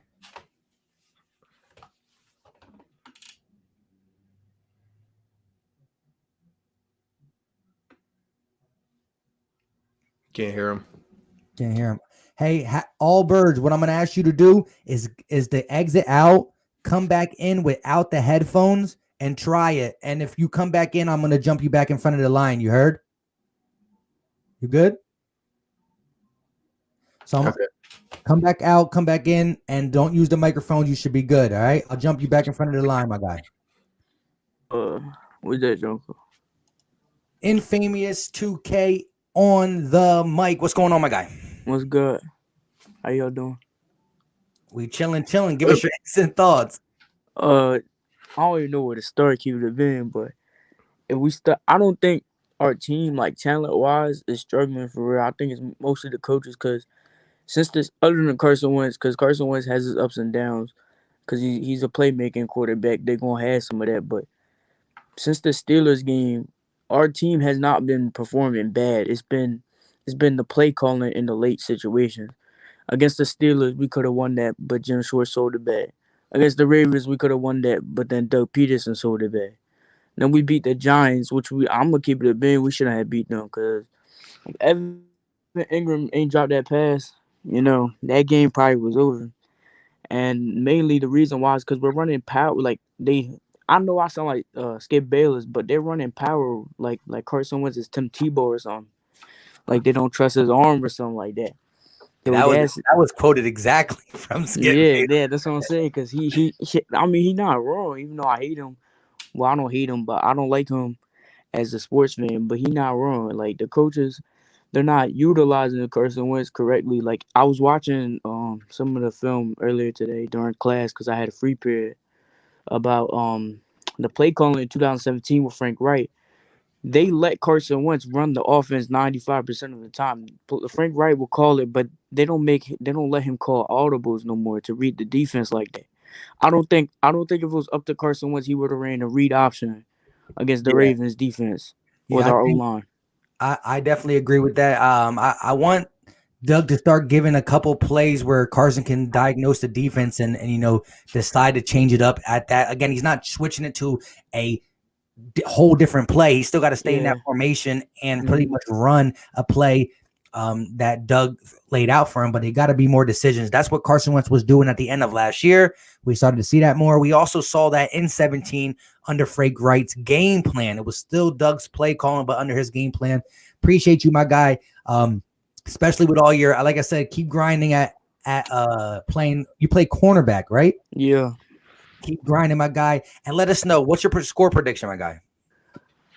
I have 2 because either way the Eagles are winning, but I have 2. So if we stop Zeke early and we don't let Zeke get momentum for the game, I think they score maybe 7 or 10 points. And I think if Rager had because Rager, I don't know if you've been peeping what Rager has been saying, but Rager looks like he playing with a chip on his shoulder. So I think he winning the MVP for offense. I think we scoring 34 on them, to be honest, because we scored 28 on the Ravens. I don't know why we can't score 34 on the worst defense in the league.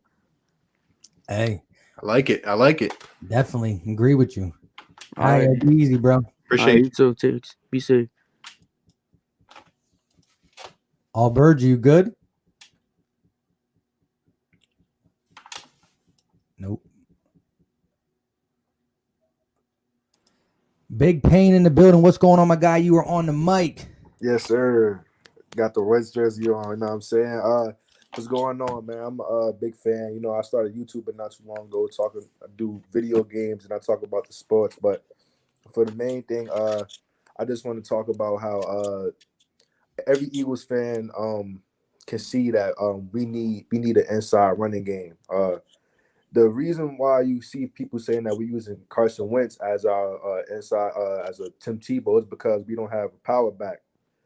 If you look at it, Carson Wentz's best year that he had was with an inside running game with LeGarrette Blount and Jay Ajayi. We never replaced that. Since Jay Ajayi tore his ACL, we haven't been the same since. And we got a lot of these running backs that, are backs that could come out the field and, very elusive. But if we don't have somebody coming up the middle, the RPOs will never look the same.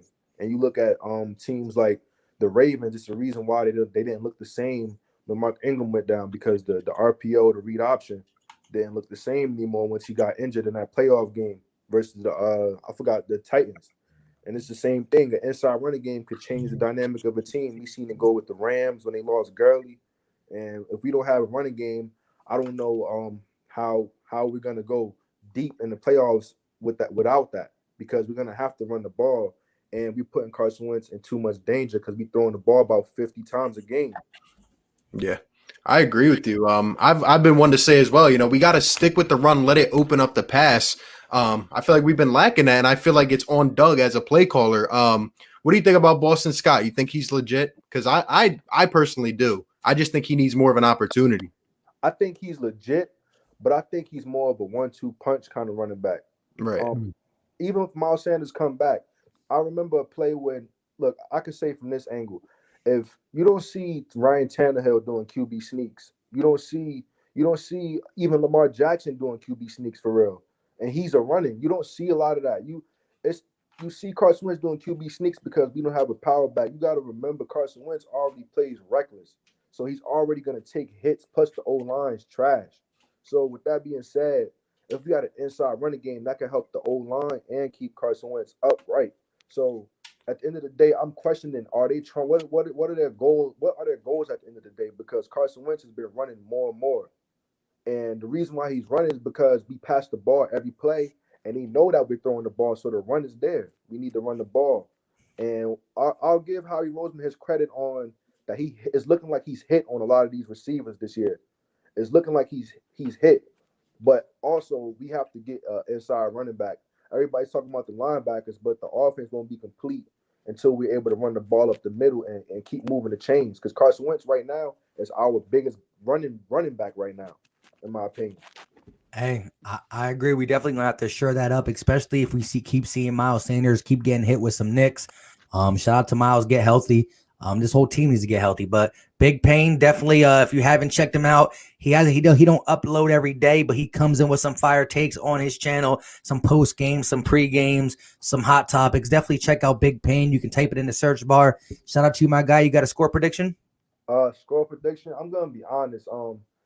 If Dak Prescott was playing, I might have gave them a little some points. But to be honest, our defense, Darius Slay's not getting enough credit. He's listen, he's people is not passing the ball his way. It's just not happening. So we're not seeing any interceptions. I think he's gonna shut down Cooper. I know everybody gonna say the Eagles fans getting cocky, but Danucci got to show me before I give them anything over around maybe 14 points. I got it about 35 to 14. I'll take it. Shout out to you, my guy. Thank you. Hey, and apparently in my chat, RW, one of my channel members, shout out to him, said he's in the waiting room. So I can't see it, bro, but I think Philly Mike's gonna put you on soon. So He didn't write RW. What is his name that he wrote? Ask him, and I'm gonna put him on after this. Hashtag all birds. You good? Yeah, I'm good. Can y'all hear me? Yep. Yeah, we can hear you now. A little Yeah. Hey, real talk. This is what we need to do. We don't need to underestimate Dallas. They've already showed that they can beat us. Last year, we got the 27. I think it was 37-10, right? The beat down. Sunday night prime time. So what we don't need to do is underestimate these guys. DeMarcus Lawrence can still play, no matter if the stats show it at all. These guys can still play, and the last thing they need is extra motivation. Like they stopping us, time to time, and it's building their confidence. That's the last thing they need. What we need to do is put these guys away quickly. Build up a quick lead. Put pressure on Ben DiNucci. Make sure that pass rush gets to him, and it's really gonna get to him. They're starting what? Backup tackles. I mean, I think the only healthy guy they have is Zach Martin. So I feel like we'll be able to get to them. Our pass rush is extremely stronger than Dallas is. And one thing I will need to say is that we need to re-sign Brandon Graham, at least to like a 1-year deal or a 2-year deal. He's balling out. He's lights out right now. And it's crazy to me how he's never made a Pro Bowl, but he's made an All-Pro before. And I feel like that's weird in itself. But our pass rush, man, as soon as they show up, then this game is going to be lights out because I think it's going to be raining too. It's not a good combination for Ben DiNucci at all. Facts, and Cowboys ain't used to playing the elements at the home game, but Exactly. I agree. Exactly. I want to start real quick with your point. You can't take any team for granted in the NFL, but this is definitely a different Dallas team from coaching to defense to offense. But again, if there's one game that the Cowboys are going to get up for, if there's one game that the locker room, listen, when the locker room can have some tension, but Mike McCarthy can say, look, I know you don't like me, but guess what? We don't like the Eagles even more. And this could be a game they try to pull together. And I cannot allow this to happen. So like you said, the Eagles got to be in their own heads by saying, look, this is an NFL team. We got to come out and play. We can't come out lackadaisy and slip up and go in halftime with the Cowboys leading, because that's trouble. Exactly. And Rodney McLeod touched on that, though, because they already know what's at stake, and they already know they got embarrassed last year. And he mentioned that on his press conference. So I already know they're going to be locked in. Slay's going to be locked in. Look, he's the Cooper killer. That's the reason why we brought him here. Limit his catches. CD, Michael Gallup, they can get their money, but keep Cooper shut down. I feel like that's the most important thing. I feel like we'll be all right after that. The tight end, not much to speak of. I do believe that we should rest Dallas Goedert and rest Miles Sanders just to make sure that they're healthy for the long stretch. Yeah, I agree. I would go that same route because look, I'm not discounting Dallas, but I'm also not trying to hurt guys that we need for the long run for the Saints, the Packers, the Seahawks. So shout out to you coming in with the fire, came in with energy right away. He was like, hold up, let me take this show over for a second. Listen, I looked at the chat. It said that that the callers need to have more energy. And look, I believe that we can beat Green Bay. We did it last year. Cleveland doesn't have OBJ. Slay can lock down Landry. I'm not going to say contain. Slay can lock down Landry. He's going to have his hands full when we play Arizona with D-Hop. But, I really like our chances in those games. And, honestly, Drew Brees, to me, he's not looking like the Drew Brees of old. So I feel like the New Orleans game, I feel like we can win that too. All of these are winnable. As long as we get our act together, Carson Wentz plays solid, the defense plays solid, and guys continue to get healthy. I mean, I really like our chances for real. Hey, love it. Give us your score prediction before we let you go. Score prediction. I would say it's going to be. I mean, I agree with the guy. A couple of callers ahead. Jake Elliott I've never been a fan of his. Honestly, I appreciate what he did with us in 2017. That 61-yard kick, dude. I was screaming at the top of my lungs. But I mean, he's struggling right now. I don't think we're gonna kick many extra points. So I'm gonna go with like 30-6. Honestly, I don't even think they score a touchdown. I like it. 30 from 6 from the same guy who said we gotta take him seriously. But that's how you get to 30-6. I agree. Exactly. Pile those points on. Get the D line after DiNucci. Man, we're gonna be Gucci. Yeah, appreciate that. Yeah. One more thing.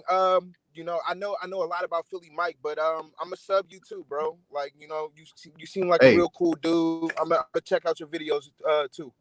Hey, appreciate that, man. You have a great day, dude. Peace. Yes, sir. Yes. Bird. Go ahead. Get that Fly Eagles fly in there real quick. Fly Eagles fly, go birds, man. You already know, all birds. Peace. Love it. All right. So now real quick, is RW in here? Because I see a name that starts with a Q, Blessing, Lucas, Philly take with RB. You put another one in here. I see Nicholas. I do not see RW, and I wanted to get him because he's a channel member. We're going to try to get BLSG in one more time real quick. He's already been in here, but let's see if his Wi-Fi is better. Go ahead, BLSG. Hey, RW, just go ahead and hit that link in the comments. You should be able to come in. All right, guys. So I just switched to my computer. So can you guys hear me okay? You're good now. You're fine now. So real quick, give us your instant thoughts. This is your third time on here. We're going to try to keep it funky, but go ahead. Instant thoughts. All right, first of all, let's just hope this goes smoothly this time.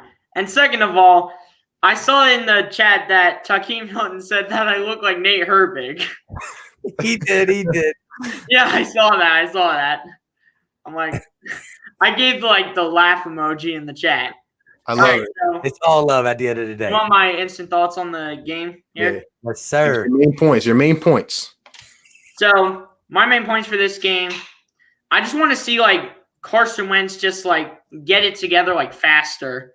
I mean, he's been that fourth quarter dude. He's been that like fourth quarter beast and leads the NFL quarterback wise in fourth quarter touchdowns. This is his time to really get it going. I want to see him strike. I want him to get it going against this Dallas defense where they don't have Everson Griffin, Dontari Poe. One man we have to look out for, though, is DeMarcus Lawrence, because he will come around and try to shred Carson Wentz, whoever is playing right tackle. Who is that going to be? I have no idea, because Lane Johnson's probably out with an injury. Jack Driscoll's probably out with an injury. So the main question is who's going to be our right tackle? That's true. Definitely gonna be tough. Hopefully, Lane. Doug did say if Lane wants to play, it's up to him. You know, Lane's a fighter. He'll probably play. Go ahead, RB. You got one question, and then you can tell him to give him us. What I want to know from you is who's gonna have a breakout game for the Eagles, and I also want to know how much do you hate Cowboys fans? Oh my gosh, how much do I hate Cowboys fans? Do not get me started. I hate Cowboys fans with a passion. Mm-hmm. I mean, they compete with us in the division every single year. Mark my words. And they're going to try to compete. I mean, they are Dak Prescott-less. They don't have Dak anymore. They don't have Andy Dalton for a little bit. They have to rely on Ben DiNucci. And I don't know how well Ben DiNucci is going to do against our defense, because our defense is loaded. I don't care if Brandon Graham is old, Fletcher Cox is old, Javon Hargrave we added, and Derek Barnett's getting respect. Listen up, people. Our defense is getting respect in this game, no doubt. Zach Martin is the only starter on the Cowboys lineup, and whoever's going up against Zach Martin is going to crush him whatsoever and get to 100% Ben DiNucci. Hey, I love it, man. I love the energy. Give us your score prediction. Do the Eagles kick the Cowboys' butt this weekend? Score prediction, I'm going to have to say, I think the Eagles get 30 points in this game. I just think Carson Wentz, he hasn't been getting the respect that he has earned since like 1 or 2 weeks ago, either last week against the Giants or the week before against the Ravens. This is his time to really get respect and show Mike McCarthy that he can be a very good quarterback compared to Ben DiNucci. And that is why my final score prediction is going to be 30-13 Eagles fly. Let's get it. I love it, man. I love it. Hey, appreciate the energy. We need more of that up on here. We definitely do. Sir, Go. go. Appreciate you for coming through. Yeah. Appreciate you, man. Peace. Fellas. Real quick, shout out to my guy Tyrell Young with the $5 super chat. He said, send the Jets some draft capital for Quinn Williams and Avery Williamson. We traded Ertz this offseason anyway. Hey, listen, I have an Eagles and Cowboys preview that I didn't release today because of this video, because of this live stream. And I said about Avery Williamson, I think we can grab him. The Jets are in a fire sale. I agree 100%. Hey, Tyrell Young, feel free to come through and speak them facts on the camera. But I appreciate you for the $5 super chat, my guy. All right, we still got some people in here. Let's go. What's up? Yo, can you hear me? Yeah, but can you do me a favor and turn the YouTube video off? All right, I got you. Just so y'all don't hear my echo.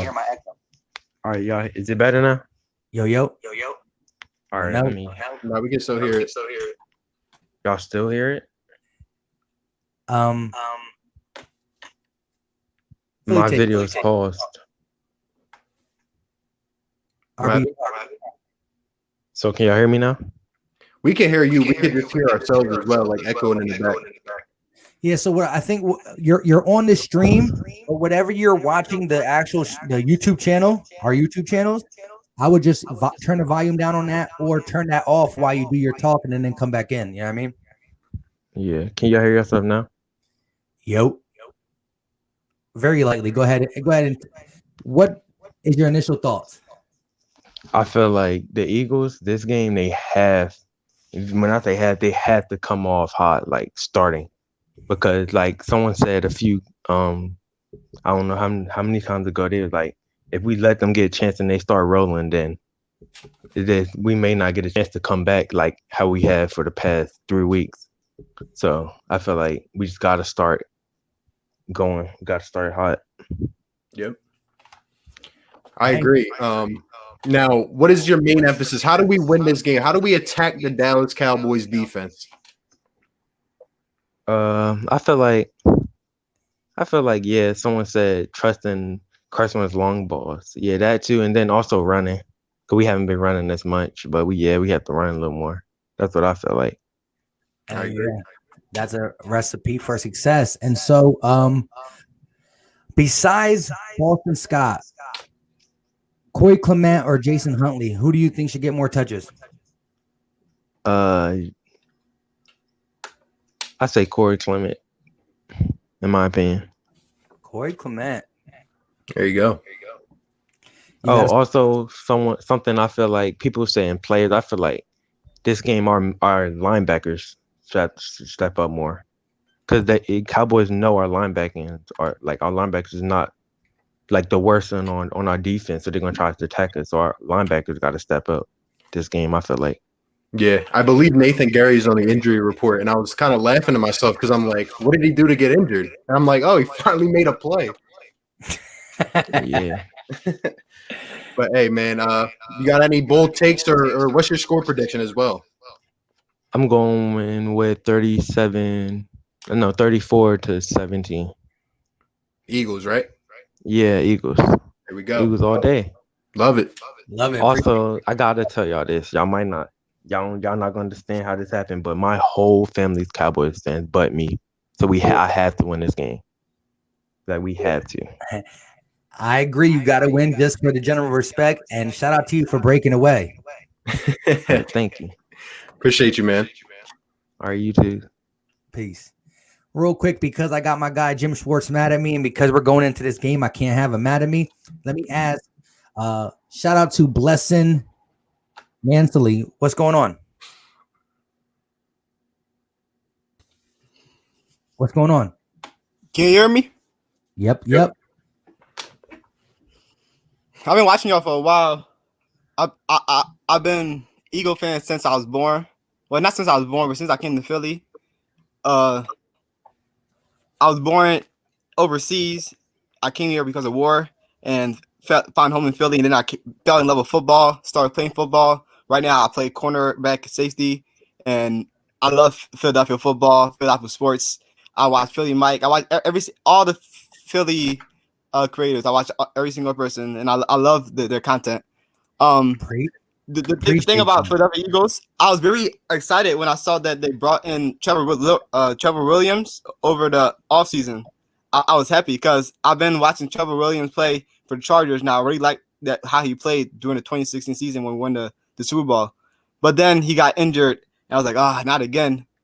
And then they let him. They don't really care about him. I was like, I wanted to pay attention to him because I actually like Trevor Williams a lot, and I feel like he could actually be something in the future if we actually look at him, especially the way we sent away Sidney Jones. Now Sidney Jones playing good. Rasul Douglas, we sent him away, and now Rasul Douglas playing good. Like, what's going on? Is it the coaching?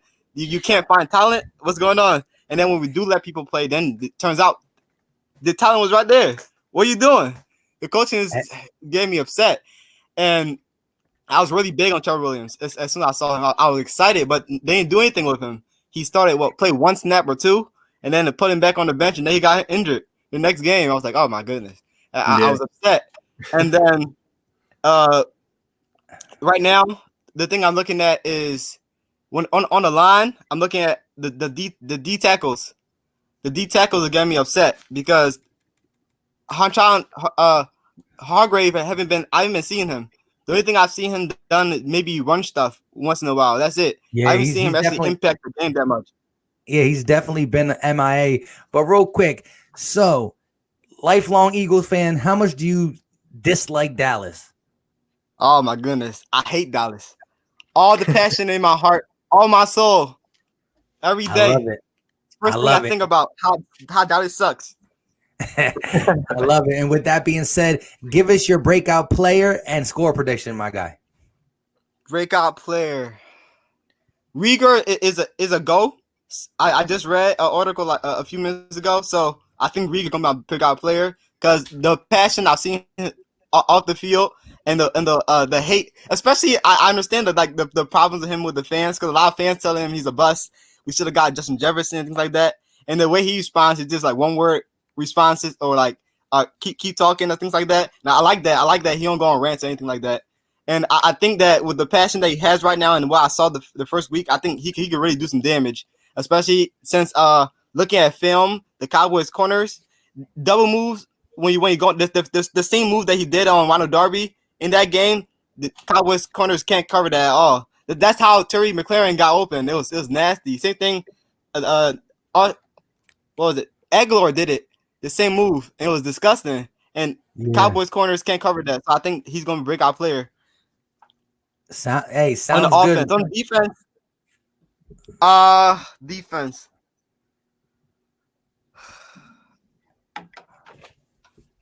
I have a problem with the defense. I think I don't like putting Robbie Coleman on the outside. He won't be on the outside this time. Avante Maddox is back. He'll be on the outside. I thought you said that Avante's gonna be on CD in the slot. Not Avante Maddox was the first one we tried at the outside corner position, so that's where he'll be back when he gets healthy. However, let us know what your score prediction is. I'm not doing that because the games that we won, I did not make a score prediction, so I'm gonna keep that going, and I'm not gonna make a score prediction for this one. And every time we win, I'm making sure that the games that I'm not gonna make a score prediction because we only win when I don't. Every game that I give a score prediction, we lost. Hey, I love the superstitious stuff. We're gonna keep that. Thank you for coming in, my guy. Appreciate it. No problem. Peace. RW is in the building. What's going on, little man? What's going on? What's going on? So, real quick, how much do you dislike Dallas? I hate Dallas. None of it. Why? Why do you hate them? I hate Dallas because they're Dallas. Hey, that's honestly that's the best reason. I love it. And you got friends that are Cowboys fans? You got family members? I have some kids in my class that are Cowboys fans. Oh man, are you gonna talk smack to them on Monday when we win? Yeah. That's what I like to hear, man. Hey, how do we get this done? How do we win this game? We win by being ourselves, and Doug has to throw it deep. He has to throw it deep. I think Fulgham is going to have a breakout game. Also, I don't know if Deshaun Jackson's in, is he? No. He's hurt. And so, yeah. I think we have to run the ball a lot, but we still have to pass it. Hey, there you go. That's what I'm talking about. And like I said, so anybody in your family Dallas fans or no? No, but I do have Giants fans in my family. We don't like them, but just they're still a little bit tolerable, right? Yeah.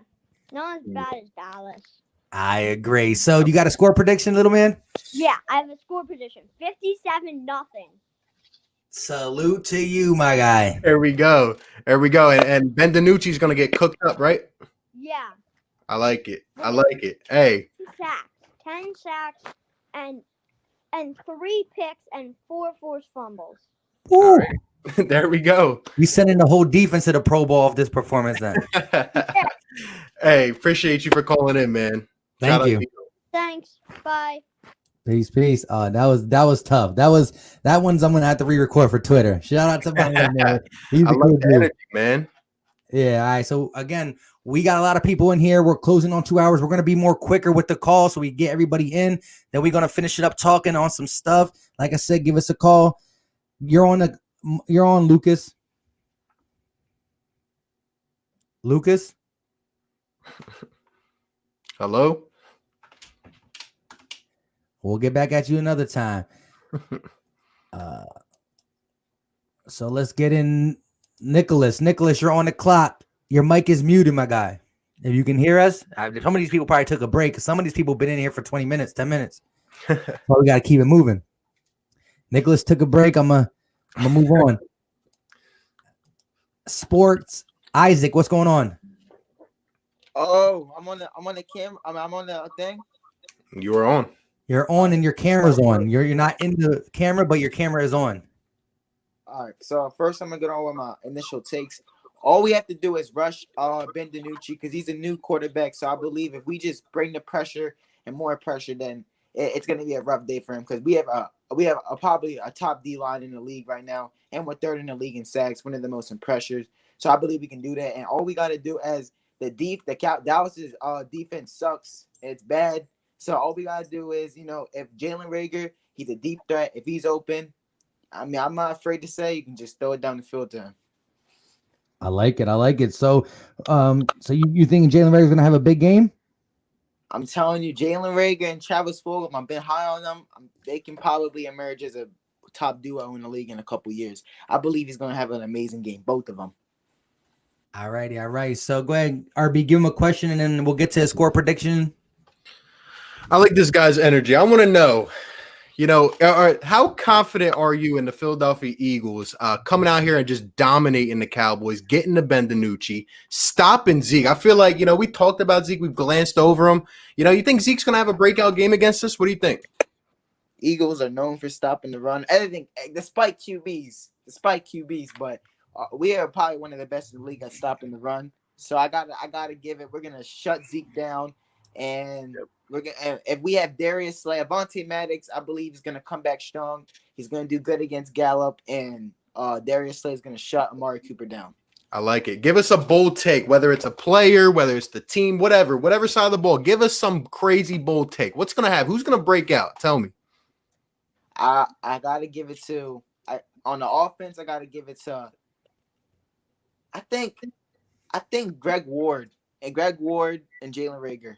I gotta give it to them, and then I think I think Carson Wentz is gonna have a good game, and then on the defensive side, I gotta give it to Javon Hargrave. I gotta give it to Avonte Maddox, and I think Josh Sweat's gonna have another big game. Love it. Love it. Score prediction? Man, the Eagles, they disappoint me sometimes, but I gotta be confident. 37-24. 7. It's 37-7. I love it. I love it. Appreciate you, my guy. Appreciate it. All right. Thank you. Peace. Shout out to real quick, Cairo Perks. He said, how do we call in on both channels that we're live on? Because we're live on 2 channels. So we have a total of 171 people in the chat. When you combine both chats, wherever you are, if you haven't already done it, smash that like button. It's free. Click the link wherever you're watching and join in. Nathan, are you good? Are you good? Hi. How you doing? Good. So, what's your instant thoughts? I think the Cowboys, they got a bunch of changes on their D line, so I think they have a better chance. I think they won't give up as much points. So Say the last part again. I don't think they're gonna give up as many points because we got some better players on our D line, like Randy Gregory. So I think we'll be able to get a few more sacks. You're a Cowboys fan. I see. You don't want to reveal your face up in here. I get you. I got you. So, okay. There he is. There we go. So how do you just give me, in I guess like 5 words or less, how do you view your Cowboys season right now? How are the Cowboys doing this season? All right, I love it, man. I love it. Hey, it's an open division. You guys think you got a shot at winning this game? How do you feel about Ben DiNucci? I mean, I didn't really get to see him play, but I think he might do pretty good. I mean, he didn't really play that much, so we didn't really get to show how good he is. So let me ask you a question, Nathan. Do you know who would come in if then DiNucci goes down? Do you know? Do the Cowboys have anybody else back there? Apparently, it's Cooper Rush. I think we're bringing him back. So, all right. Well, shout out to you for knowing that. At least you're keeping up with your team, And look, it is a division game. So let me ask you. Give me your Cowboys breakout player on offense and defense, and then give me your score prediction and let it rock. I think DeMarcus Lawrence is going to get at least 1 sack, and then I think our offensive player Zeke is going to get 100 rushing yards. There you go. And my score prediction is 27-20 Cowboys. Hey, you gotta stick to your team. I get it. But hey, man, much respect to you for coming up on here representing the Cowboys. We still hate you, but shout out to you, man. And I think we're gonna take this win. And if DiNucci goes out, I would say think about bringing your offensive coordinator in to play quarterback, Kellen Moore. Oh, yeah, I forgot he actually used to play or back up. That's true. That's funny, man. But hey, appreciate the call. Yeah. See ya. Peace. All right, now we on to Eagles body bag. I mean, his name pretty much says it itself. Tell us how the Eagles are going to catch a body in this Sunday night game. Hey, what's going on, Mike, man? Hey, what's going on, RB? Listen, Mike, sorry about yesterday when you had baby girl on there. I thought she was a Cowboys fan, but I saw the star on the right side. I'm like, oh, man, and that's when y'all acknowledge I seen the Eagles, so shout out to her or whatever. Philly Mike, I see all of your podcasts. I like all of them. It's my first time meeting you, RB, so I'm definitely going to subscribe to you. So let me just make it short because we got a game tonight, and that's the Atlanta Falcons and the Carolina Panthers, and I got to make my bets. So let me tell you, man. Doug, man, he's a real big issue, man. I'm gonna tell you right now, we got 4 people on the hot seat, man, and next year is coming real soon. Okay, we got Howard, we got Doug, we got Carson Wentz, and we got Jim Schwartz. And I'm gonna tell you right now, Jim Schwartz is gone. By next year, he will be gone. There's no way about that. If Doug Peterson does not give up the play calling to an offensive coordinator, he will be gone. They're not getting rid of Carson Wentz. I'm sorry. We didn't pay too much money for the man. The man is young. He has potential. I'm not going to, say that he's all bright and stars right now, but there is something wrong because last year he wasn't like this. Even the last year before then, he wasn't like this, but he was hurt. So I could understand that. But I just think there's more to it. I think he gained a lot of weight. And I think it's affecting him, but I think he gained the weight because he didn't want to get hurt. He doesn't want to get hurt no more. He wants to be a Dak Prescott. He wants to be durable. So that's how I look at him on that. But when it comes to his plays, I think he's nervous, man. I think he gets rattled real quickly. And it's not as him as much, but Doug with these play calls, man, it's killing me, man, softly. I mean, I'm in the seat like this because I bet I'm a gambling dude, man. And Me too. it's sad that I cannot bet on my own team the right way and feel confident. In the beginning, feel confident, but then when the game starts, it's like, yeah, I'm ready to cash out. So That's it's my like, one rule. That's my one rule. Listen, the other 31 teams, I use my mind. With the Eagles, I bet with my heart, so I stay away from that. It's a good way to lose money. yeah. So I'm sorry, Doug is on the hot seat, man. 3 games, man. I never saw Carson Wentz do read options on 2-point conversions. Where did we start doing that? I'm being honest, man. You're throwing the games away, Doug, and Doug is getting scared. He is very complacent with these field goals. He loves these 57 long field goals. I don't know what's wrong with him. I really don't. But He also loves the punt when there's no seconds on the clock. listen, man. They're getting all these. I've been watching the videos, and I've just been seeing, a lot of Cowboys been coming in here and really, feeling real confident. And I'm gonna tell you right now, man. Listen, Jim Schwartz, man. I'm gonna tell you right now, the linebackers got to win this game. Defensive line, I'm not gonna say that because they're gonna do what they're gonna do. The cornerbacks are gonna do what they're gonna do, but the linebackers is gonna lose this game. Doug is gonna wind up losing this game because of play calling. If we don't shoot ourselves in the foot, we'll be good. We'll be all right. But we got to do something next year, man. He has to give up that offensive play to an offensive coordinator. Nah, he can go. I really don't care. He can fucking go. I really, and I would love to give Stu Staley a chance. I would love to give him a chance. Yeah, why not? He's shit. He's the only one that I say that has a successful place because he's the running back coach. And all he has to do is tell the running back to go do this and go run through that, and they look successful. But when it comes to Doug and his freaking play calling in the pass and all that, just don't look good. I don't like the read options. This is really new, fellas. This is really new. Like Carson Wentz passes on 2-point conversions. I don't care if the play is bad. You give him a chance to throw it, and you give him a chance to run it. Hey, real quick, you get to be on here for a super chat. Shout out to Jim Schwartz for the $2.99 super chat. He said, "I'm not going anywhere, blood." I'll put my money on that. You're leaving. You're leaving, buddy. Jim is always on my ass. Leave me alone, Jim. Leave me alone. Before you go, and hopefully you get this money tonight on this game. Who you got there? Carolina or Atlanta? I got Carolina. I got one. I got one with Carolina. I got one with Carolina with DJ Moore with a touchdown score win. And I got to make another bet for Atlanta. I really don't know. I just like, playing the game. I don't like watching the game and not me being in it. So I'm playing both sides. But I got 2 tickets for Carolina, and I got 1 prize for the Falcons. Score prediction for the Eagles. I just want to win the game. We have to win the game. We win the game, we go to the playoffs. We win this game, we go to the playoffs. I don't care what the Giants do. I don't care what they do because the Cowboys are going to lose their next game. They're going to lose. I don't care. We win this game, we go to the playoffs. Week 8, and we're stealing our ticket to the playoffs. I appreciate you, my guy. All right, brother. Man. Awesome, man. RB, I got you. I'm definitely subscribing to you. I got you, buddy. All right, man. Peace. Yeah. I like that. Lucas, are you good, Lucas? Nicholas, you good? Hello. All right, so now we're down to one person back in the studios. Let me kick them out. I almost kicked out the person who's good.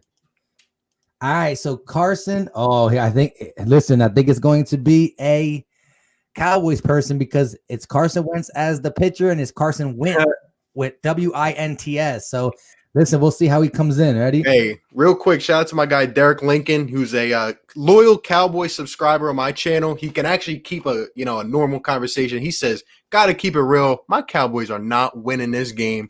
No line on a 3rd-string QB. We are done. Y'all get Rieger and Fulgham coming on. Congrats." Hey, man, appreciate that. Thank you for being real. You can always come up on here too and talk to us if you'd like, man. I don't see much chance for the Cowboys, but shout out to you, bro. And shout out to Derek. Like I said, I don't know you, but hey, there's a couple Cowboy fans who subscribe to me. As you've seen, a lot of my guys been coming in here, and I'm glad my guys are getting to meet Philly take with RB for the first time. And Derek, listen, I know you feel that way, but I love the rivalry. And at the end of the day, you're gonna feel some type of way if you pull off the Nucci comeback. You know what I mean? But shout out to you for keeping everything in retrospect. You know what I mean? Shout out to you, Derek. Appreciate you. Nicholas, are you good? I guess not. Hello? Oh, he's in the building. Nicholas, what's going on? That's So, what's your initial thoughts on Dallas week? my opinion is I'm subscribed to you. I like your channel. I'm a Cowboys fan, but your videos are pretty cool. I like how you keep it honest. Appreciate you, man. Appreciate it. So go ahead, give us your breakout players for the Cowboys. And do you think the Cowboys can get the upset? Because you guys are 9.5-point underdogs. I think we can because all the games the Eagles have played have been pretty close. And I watched some of the Eagles games, and they have yet to put a full fourth quarter game. And the game against the Giants, they had to play comeback football. They were down 10 points with 5 minutes left. So I think we have a chance, but our offensive line, man, they just can't block for more than 2 seconds. It's pretty bad. I heard Zach Martin's coming back, but I don't know how much that's going to help. Yeah. Hey, I hear you, man. What I want to know from you, from a Cowboys fan perspective, is what part of your team are you most confident with? If I have to say, I'd say probably receivers, because our receivers, I mean, CeeDee Lamb has dropped some passes, but he's a rookie, and that's what you expect from a rookie. But he's been playing pretty well. Michael Gallup has some pretty clutch catches. And Amari Cooper, he hasn't been playing well, but he has made his presence known at times. There you go. Yeah, so with that being said, give us your score prediction in this game that you say that you guys have a chance to win.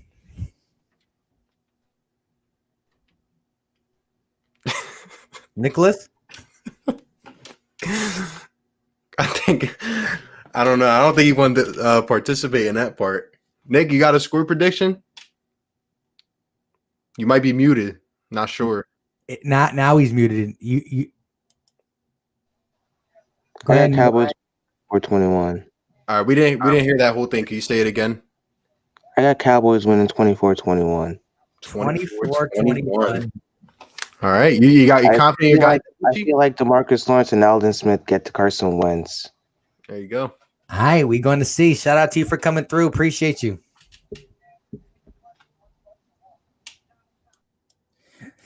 Real quick, Lucas. This is you came in a couple times. You are back in here. Just don't hit nothing to the mute button. All right, we're gonna get you in right now. My guy Lucas is coming on. And real quick, shout out to RW again. RW, if you're still in here, you killed it. Your quick interview was great. Perfectly done, my guy. Definitely. Appreciate you, man.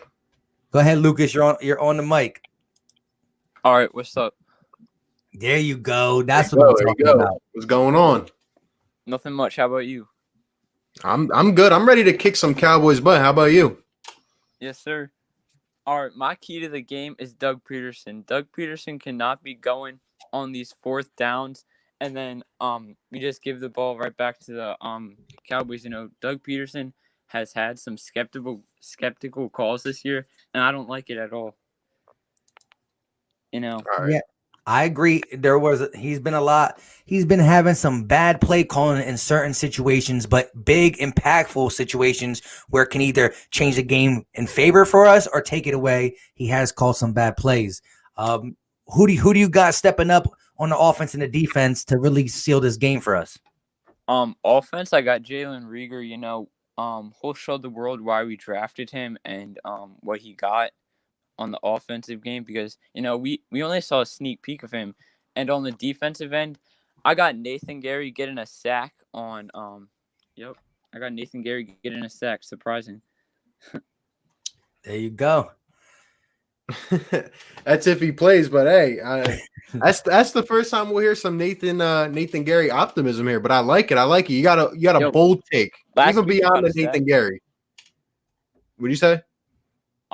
last week he got a sack, but beyond that, I got Fletcher Cox. You know, just always reliable.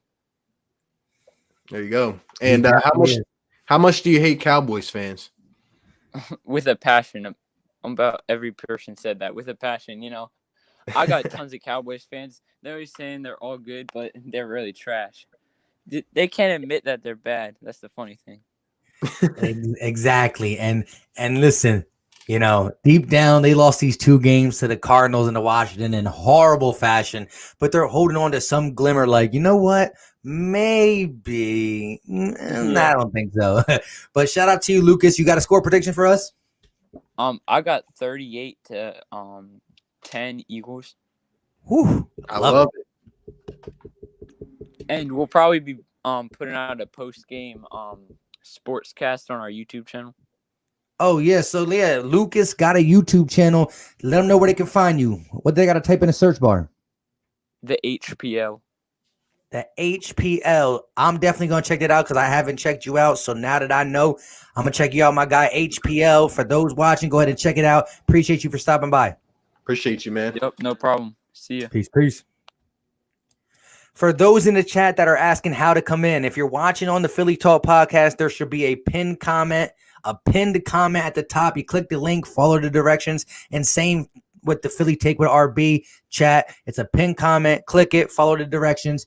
We about to get my guy Vic 3 channel member in the building. What's going on, Vic 3? What's good, gentlemen? What's good, RB? What's good, Mike? What's good? I love it. I love it. Hey, first and foremost, how much do you hate the stinking Cowboys? Listen, I can't even say that loudly because my lady's upstairs. She's a Cowboys fan. I'm gonna give it to you real fast. Oh, yeah.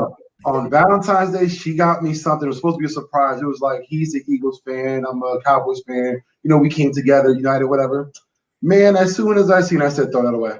I want to give her Valentine's Day. Throw it away. Get it out there. She's still mad at it right now. That's what I'm trying to say calmly. I know she's probably upstairs. But yeah, I'm not about that. I hear you.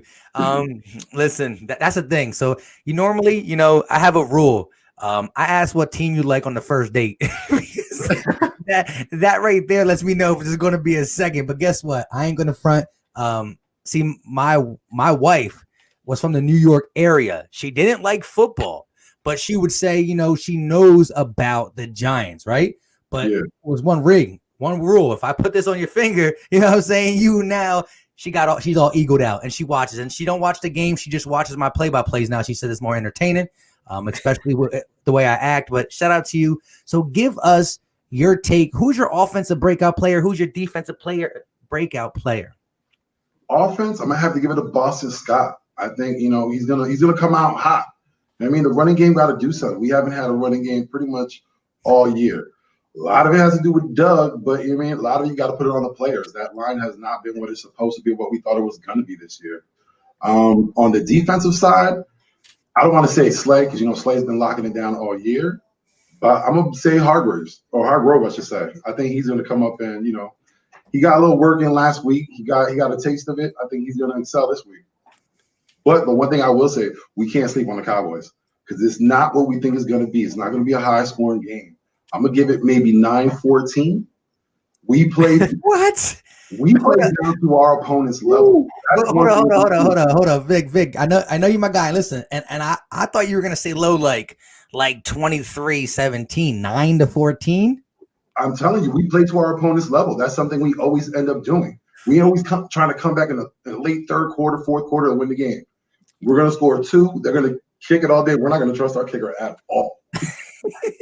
Hey, I'm not gonna lie. Vic makes a good point though. We do tend to play down to our competition. Yeah. I just got a feeling about this one. Ben DiNucci back, taking the snaps. Look, and it's the Dallas Cowboys. Come on, we gotta come out here. Carson, what's the Carson Wentz stat line looking like? I don't even know. But I will say this: with DiNucci starting, I know the defense is hype, but I have a feeling like we're gonna do a little too much. We're gonna blitz too much. Schultz is gonna be flat, and he's gonna run it in. It's gonna be something stupid like that. He makes a good point. I mean, he's the first one on the opposite side of the spectrum, but I respect it. No. I wanted You to. know, I'm realistic with my prediction. Oh yeah, definitely. I missed the 9-7. Come on. That I was just gonna get to that. I said at this point, 9 wins will be beautiful because we couldn't be 9-7. We have to be 9-6-1. But I agree, and I've said this earlier in the stream. I know you probably just jumped in. RB can vouch it. We do play down to our competition. Before we got the callers on, I said that. But I believe playing down to the competition is still in the 20 kind of game. Like, I just don't see either of these teams in, because I think if we play down, we're going to underestimate their offense, do some dumb blitzes. He's going to catch us. The Cowboys could put up a 20 piece on us, but I still think it's going to be in the 20s. If we stay in the teens, shout out to you. I'm going to remember 14-9, but I just think a low scoring game for this is 20 because the Cowboys on average allow 36. So it's like, wowzer, you know what I mean? But, hey, but Vic, we're taking the division, right? Let us know. Listen, we'll be the only team that could probably tank if we wanted to and still win the division. Oh man. So he came out with the score prediction 9-14 Eagles. And yeah, he was a guy who was letting all the Eagle fans in my chat know early in the season we're going to win 9 games. Everybody's like 10, 13, 12, 10. I was a 10-6 guy. Real rough start, but hey, I wish we can get 9 wins now. Hey, who would have ever thought at the beginning of the year the biggest injury that we would have to overcome would be Dallas Goedert? Exactly. And that right there shows you the future of Zach Ertz. Get him out of here. I've been telling you, get him out. Should have did it. You have. You've been on that train for a minute. So shout out to you, my guy. Appreciate it. And he's one of my Philly Talk Nation guys. And listen, I don't know if we can do this before the game, but immediately after the game, I want to get the Philly Talk Nation subscribers for a legit 1-hour live stream. Get on there and get it popping. All right. Hey, appreciate you, my guy. Appreciate you, man. All right, have a good one. Enjoy the game, everybody. Yep. Exactly. I'm about to put it on the TV right here. Yep. Here we go. Here we go. Let's go. Zay, the Eagles fan in the building. Zay, you're on. You got your mic muted. Yo. What's going on, bro? So,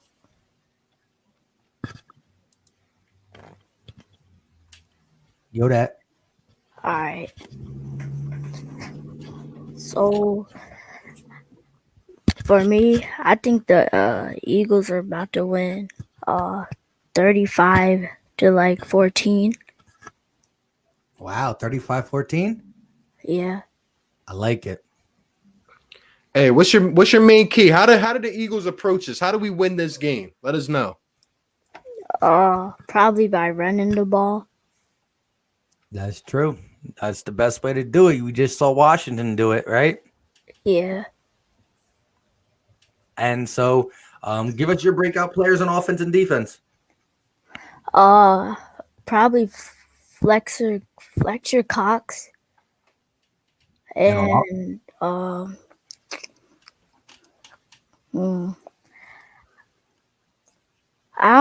don't know how to say his name, but it's number 13.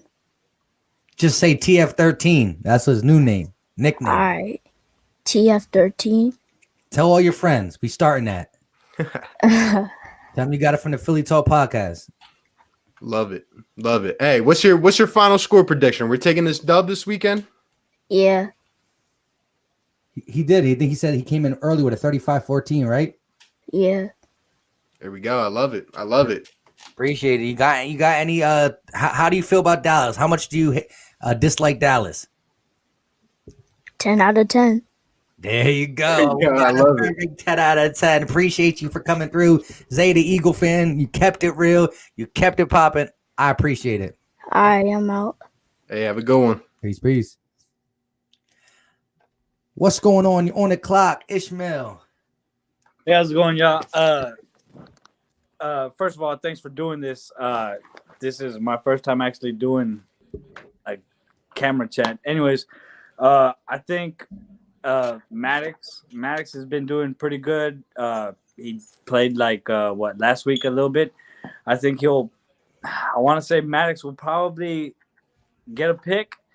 I think I have a few things here. Zeke will have a few good runs. He'll probably have a touchdown. Barnett, I feel like we'll have a sack. BG, a sack. If Slay can shut down Coop. Richard Rodgers, I think, may have a touchdown. And if Carson can just just take it easy and just like make the plays. I think we can. I'm pretty sure we could get the win. I think but yeah, sorry. Nah. It's cool. I Listen, like it. I like it. you came in with the facts. I like it. So you said a couple people are getting sacks. Overall, how many sacks do you think the Eagles can tally up in this game? I think it would be about 2 or 3. That's what I'm saying. Barnett, BG.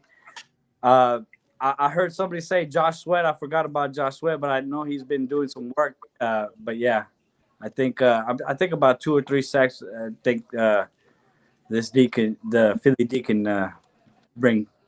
I love it. On the offensive side of the ball, who you looking to have a big game? I really think Travis Fulgham will have a real good game. I know Rager's coming back, of course. I think he'll have a few good touches, but I think you just can't forget about Fulgham. I think we'll show Rager a few touches at the beginning, like we did with Jackson, and then from there, Carson will spread the ball around because he did. I feel like he did throw the ball to Jackson a good amount of times at the beginning, just a little much him, but you had to get him some points since he's been back and hurt for a good couple weeks. So, but yeah, I think Travis Fulgham will have at least a touchdown, and yeah. I like it. But ask him about the score. Yeah. So, what's your final score prediction? What do you think? We pull this one out? Oh, yeah, for sure. I think 27-19 Eagles. I think we come out with the dub, of course. Like I said, I think Zeke will have a few good, but I don't think we're. Yeah. Any fumbles? Any fumbles for Zeke? Man, I want to say one. I'm hoping for one, and a turnover, but yeah. I think Maddox will get a pick 6. So six, but I like it. I'm a little high on Maddox because I don't know. I'm just going for the little guy. I know I feel like he's got to do double the work since his legs are shorter. He's not as tall.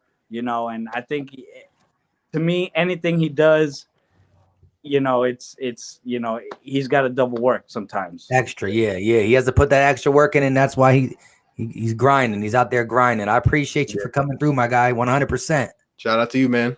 Have a good night. Fly Eagles fly all the way from Kyle, Texas. Let's go. There we go. All right, we got our guy Alcabir, the analyst, and he's coming to analyze what the Eagles gotta do in this game. Let's go. What's your initial thoughts? What you say? What's your initial thoughts, my guy, on Dallas week? We should win. It should be about 35-17, man. We got to score at least 35 points. One thing I could say, the Eagles, we do good. We make third-string quarterbacks look like third-string quarterbacks and second-string. You seen what we did against the 49ers. Like, they ain't had a starting quarterback. We took advantage of that. I believe we get to the quarterback. I hope Wentz go a game without giving up a turnover. No lost fumbles, no picks. John Hightower should have a great game. I think John Hightower will go over 100 yards and a touchdown. He had no 50-yard bombs. He might go off this game. I like it. Go ahead, RB. Ask him. Hey, I was just gonna say, do you have any bold predictions? Any bold takes? Couple turnovers, couple interceptions. What you thinking? Yeah, we definitely getting a turnover. If it's a sack fumble, if it is a pick, I believe Big Play Slay finally gets a pick. I think he's going to go ahead and get a pick. Malik Jackson, I believe, gets actually a sack fumble. Probably Darren Burnett or somebody recover it. But, yeah, we definitely going to get some turnovers this game. There you go. I like it. So, again, I agree with you with the turnovers because that's the thing. You get a fumble inside the 20, a pick inside of 20 from our quarterback that could really bring life into Dallas, get them hyped up. So we got to minimize that. On the defense side of the ball, do you think how am I say this? Who do you think we should try to focus on more when it comes to big play Slay, locking up one of them 3 receivers? You think he should play Coop, Gallup, or CD Lamb? Who would, if you had to pick for him to spy or shadow, who would you take? Oh no, you gotta put him on Amari Cooper. You have to, because to be honest, he always have a big game against us for whatever reason he does. So you gotta put him on Amari Cooper. We just gotta hope Nikel Roby-Coleman do his thing against CD Lamb, and I don't know, man. Those guys are burners, but to be honest, I don't think they quarterback gonna have enough time to actually give them the ball like that. To be honest, that our front four is elite. To be honest, I don't think he's gonna have enough time. The only thing that probably gets us is the wide receiver reverses and things like that. I hope that don't. I really hope that don't kill us. I really don't. Exactly. So far, the receivers are more scary in the run game than the runner backs that we've been facing. And we still got to watch out for Zeke. Zeke always get us too. Yeah. I can't.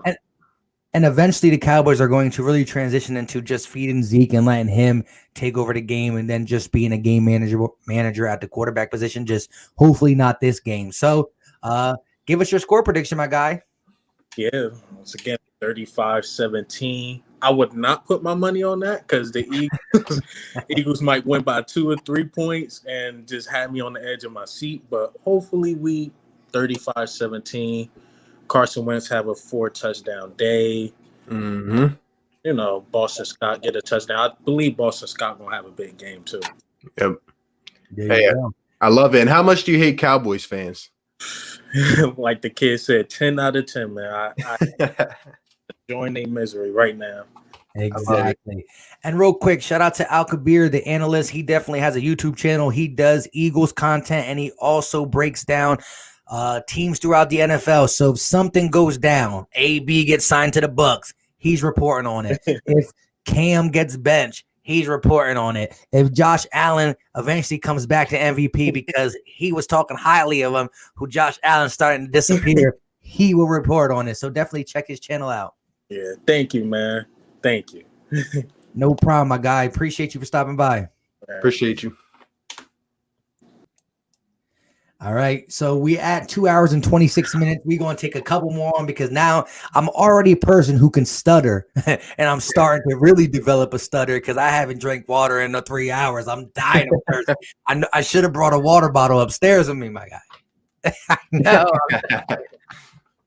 This hurts. We're going to bring Cairo in. Cairo. He just dipped out on us. So we got here it goes. His name is Big Ben DiNucci. So we'll see where he comes from. Big Ben DiNucci, what's going on? Hello. Ben DiNucci, how you doing? I'm good. You game planning for the game?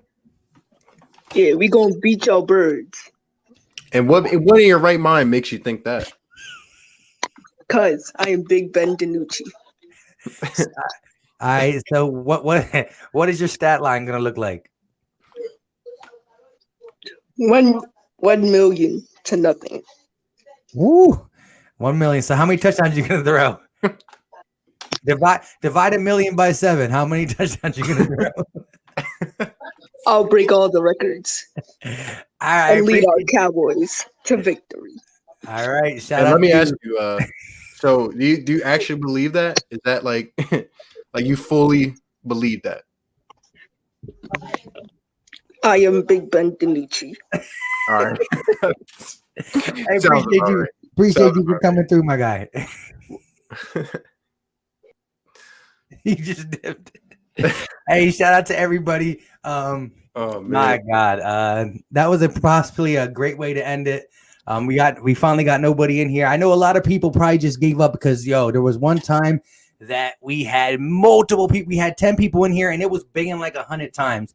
2 hours and 28 minutes. It's been a lot of fun, but hey, I know there's one more Eagle fan out there waiting to get the burning passion off their chest. So while we're giving our final takes, come on, we need one more Eagles caller. Someone's got to bring the fire to end it off, you know? Well, we just got 2 more callers. We got one that's a Cowboys fan and one that's an Eagles fan. So like I said, we're going to give our final takes.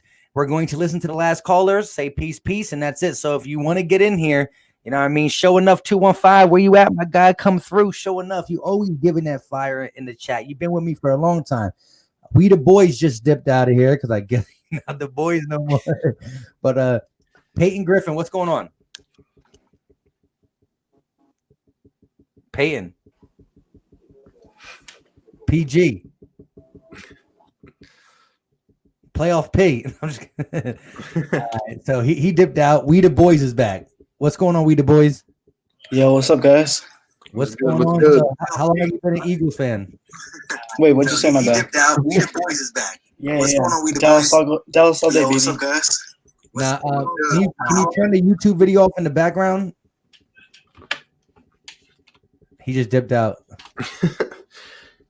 All right, so we got an Eagle fan on who's actually has a YouTube channel, and he's been away from YouTube for about a long time, but he's finally back doing videos. Shout out to my guy Birdman951. What's going on with you, my guy? What up? What up? All the way from the West Coast. What are you doing? What you guys doing, man? Hey, we chilling. We trying to figure out what these Eagle fans throughout the world think about this Dallas versus Eagles Sunday night primetime matchup. What's your take, my guy?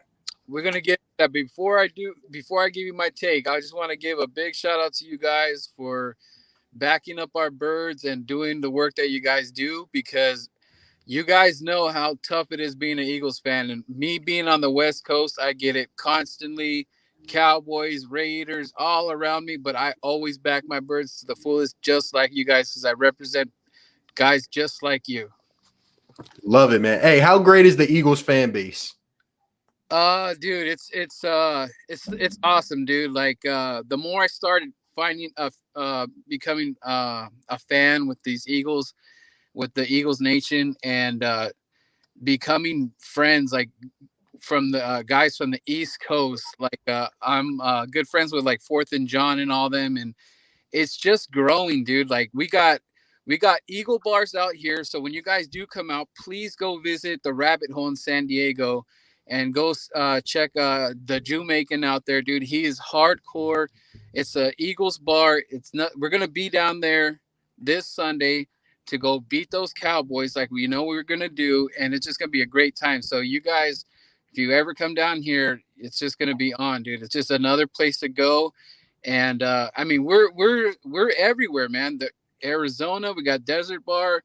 I mean, we're everywhere. Hawaii, we're just the fan base is just awesome, bro. And you guys are just a part of it, man. I talk about you guys constantly, and you deserve the higher you guys grow, you guys deserve it, man. Hey, appreciate that a lot, man. So here on this game, look, Doug Peterson, he keeps like, I don't know, second guessing himself. I don't know what he's doing, dude. Our opening drive against the Giants, it looked nice and smooth. Like, continue it. Don't go away from it. Don't shy away, and don't be like, hey, let's give the Giants the upper hand here, and we'll play from behind. It's like, what are we doing? Like, that game should never have been that close. Never. I don't even know what that was. It's like we seem to go away from something that we can be finesse about. So we need to just stop it and play some Eagle football. Don't wait till the fourth quarter.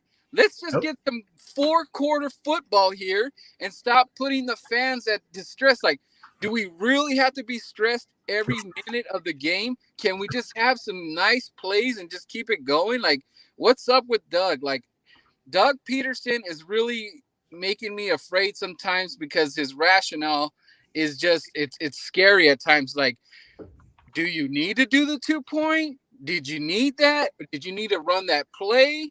Like, there's no trickery, dude. Like, I'm almost at the point where like Jordan Mailata he's the biggest dude in the NFL.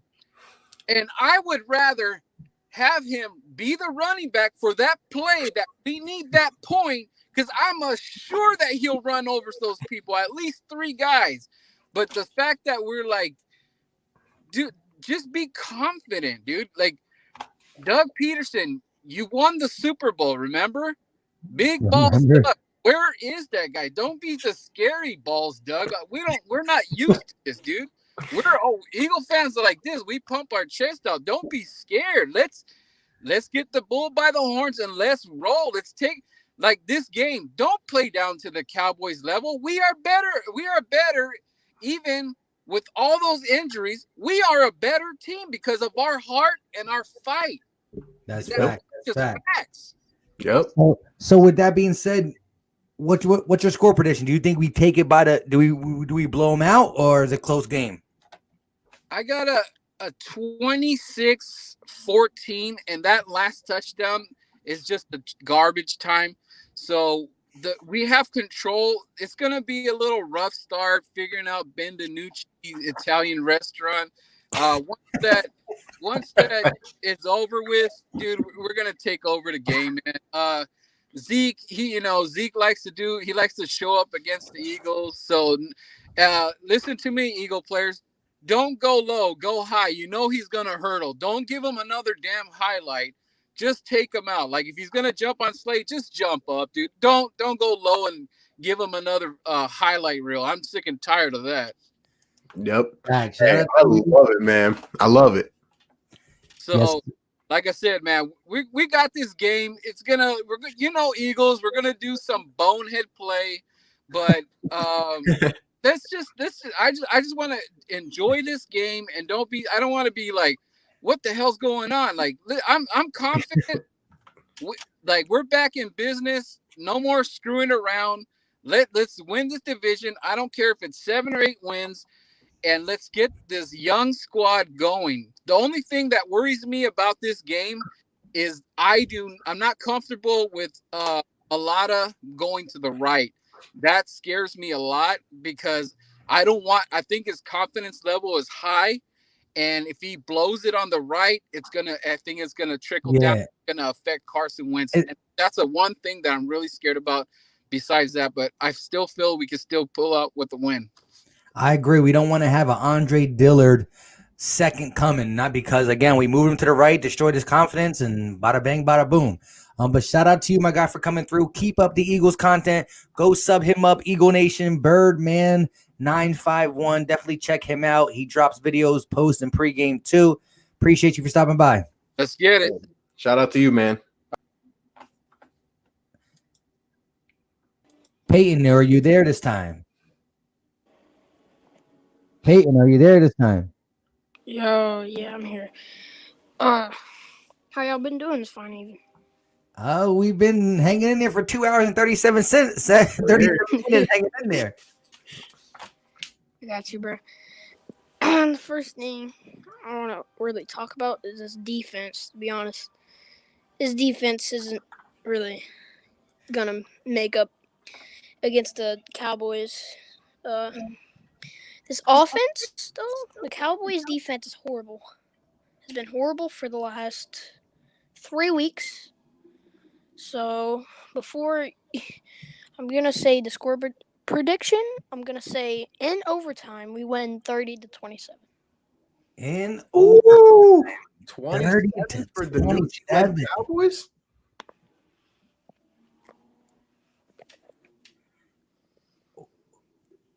Yo. Yeah, man. Okay, 30-27 in overtime. How do we score this overtime field goal? Who drive? Give us like the Carson Wentz hits who to get in field goal range. Carson Wentz to Carson Wentz with.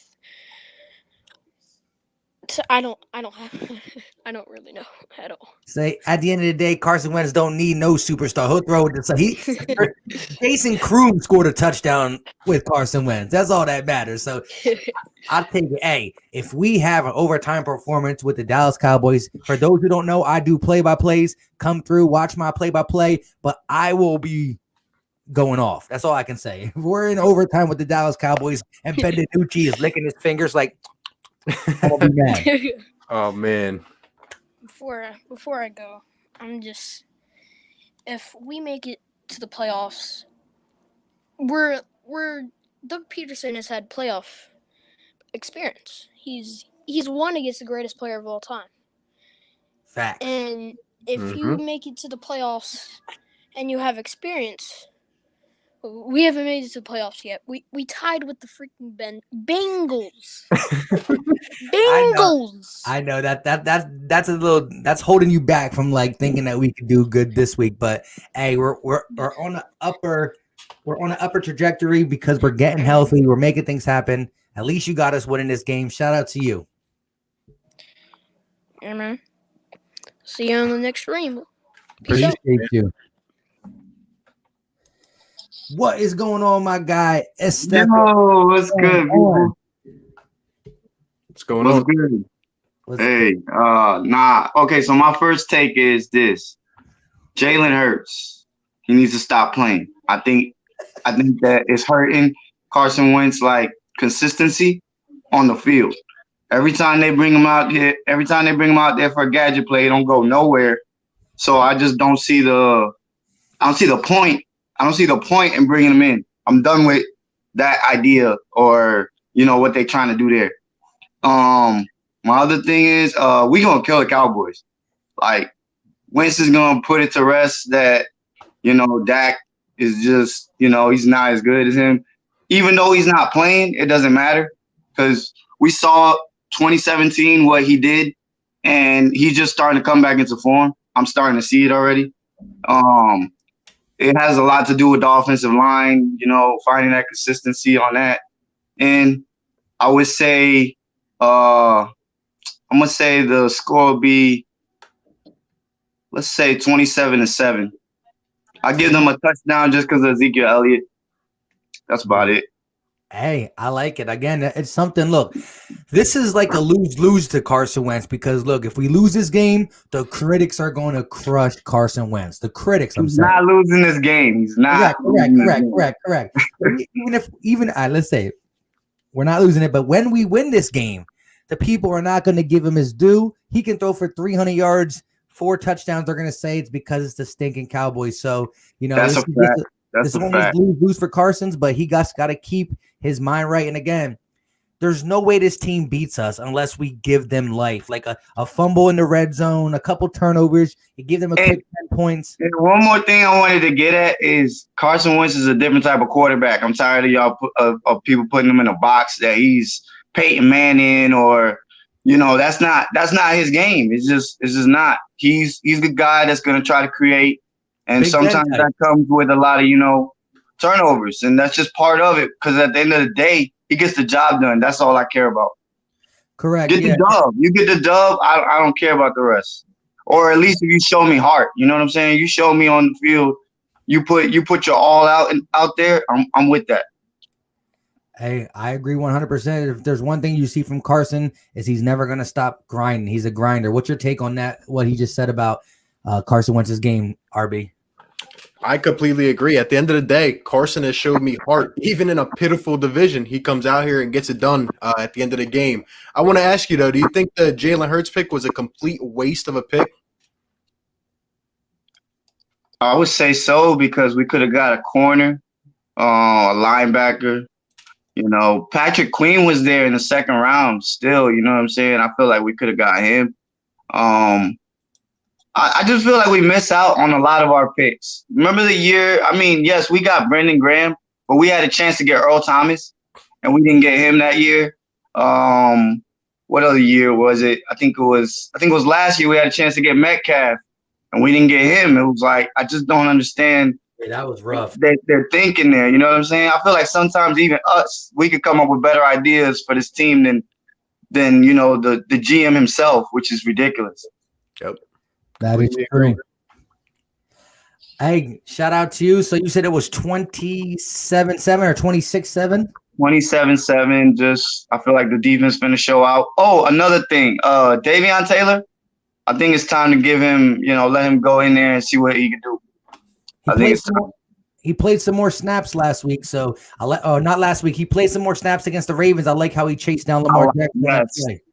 Speed, man, speed. I'm talking about that guy got burners for real. There we go. Facts. But all right, man, y'all be good, man. Appreciate y'all. Y'all be safe. Appreciate you for coming through, my guy. No problem. Peace. So we do got one more waiting in the back. Let's Go Birds is back for a second time. Let's get him in real quick. And he said, "Yo, that like the call in idea. I'm stealing it." Yo, copyrights, my guy. Copyrights, my guy. Copyrights, my guy. Say, nah, you Battlebird podcast approved. Battlebirds podcast approved. Appreciate you for coming through. But yeah, we've been going on for 2 hours and 44 minutes. I'm about to die. But I'm going to get my guy, Let's Go Birds HD, on one more time. He is back in the building. What's going on, little man?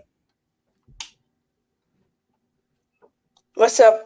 So I just wanted to say one more thing before I leave. You guys are so inspirational. Like, y'all inspired me to start my own YouTube channel. So, and also, I think y'all are so high on Quez Watkins. He's trash. He's got horrible route running, I just have to say it. I don't think he's that good.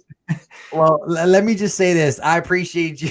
That was a bold take. Here's the thing. A guy in his thing, with him being on IR for the first 3 weeks of the season, the fact that John Hightower came in and played his role, we getting guys back. He's going to be a wait and see developer. I don't see him coming out and doing much this year. He might get a shot in certain situations. He definitely got the potential, though. He got that long, lanky, go up and get contested catches. And again, he's a 6th round pick. He was one of our last picks, but I'm gonna hold you to it, my guy. Yeah, John Hightower is the steal of this draft for sure. Like I said in my video, the next Julio Jones. The next Julio Jones. I like it. I like it. Hey, there we go, man. Appreciate you, man. Hey, you got any no second thoughts, right, about the Eagles winning this game, right? Oh no, of course not. There you go. There you go. But yeah, so I love it. I love it. Appreciate you for stopping back, my guy. Shout out to you. Hey, let them know where they can find you too. It's Let's Go Birds HD. Check me out on YouTube. And subscribe to these two guys too. Hey, shout out to you, man. Appreciate the call again. Peace. Peace. Yeah, so for those Robert, in both streams, so we're live on 2 streams. We're live on the Philly Talk podcast, my channel, and we're live on RB Philly Take with RB. At the top of the chat, there is a pinned comment. We just got 3 people in here real quick. My wife is gonna kill me right now. She asked me how long I was done, an hour ago. We're gonna get these calls in. Let's go to Go Cowboys real quick. Oh, he just disconnected his thing.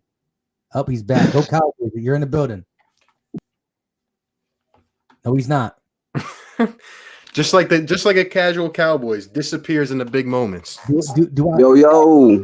Real quick, before you talk, man, I need you to change your YouTube picture. It's like, now listen though, look. Go ahead and give us your count. We got to hear from the enemy as well. So go ahead. Let's keep it funky. You could talk your talk. Go ahead and what's your instant thoughts on Eagles and Cowboys week coming from enemy standard territory? Well, y'all going to win 17-24. We going to win? Yeah, 17-24. It's Ben DiNucci. Y'all got it. You know what I'm saying? It's not Dak. If it was Dak, it's another story. But, we can't do nothing about that. But then again, if we get Zeke going, it's over with. You know what I'm saying? Maybe we got a shot at beating y'all. Shit. I hear you. So what's your score prediction if you don't get Zeke going?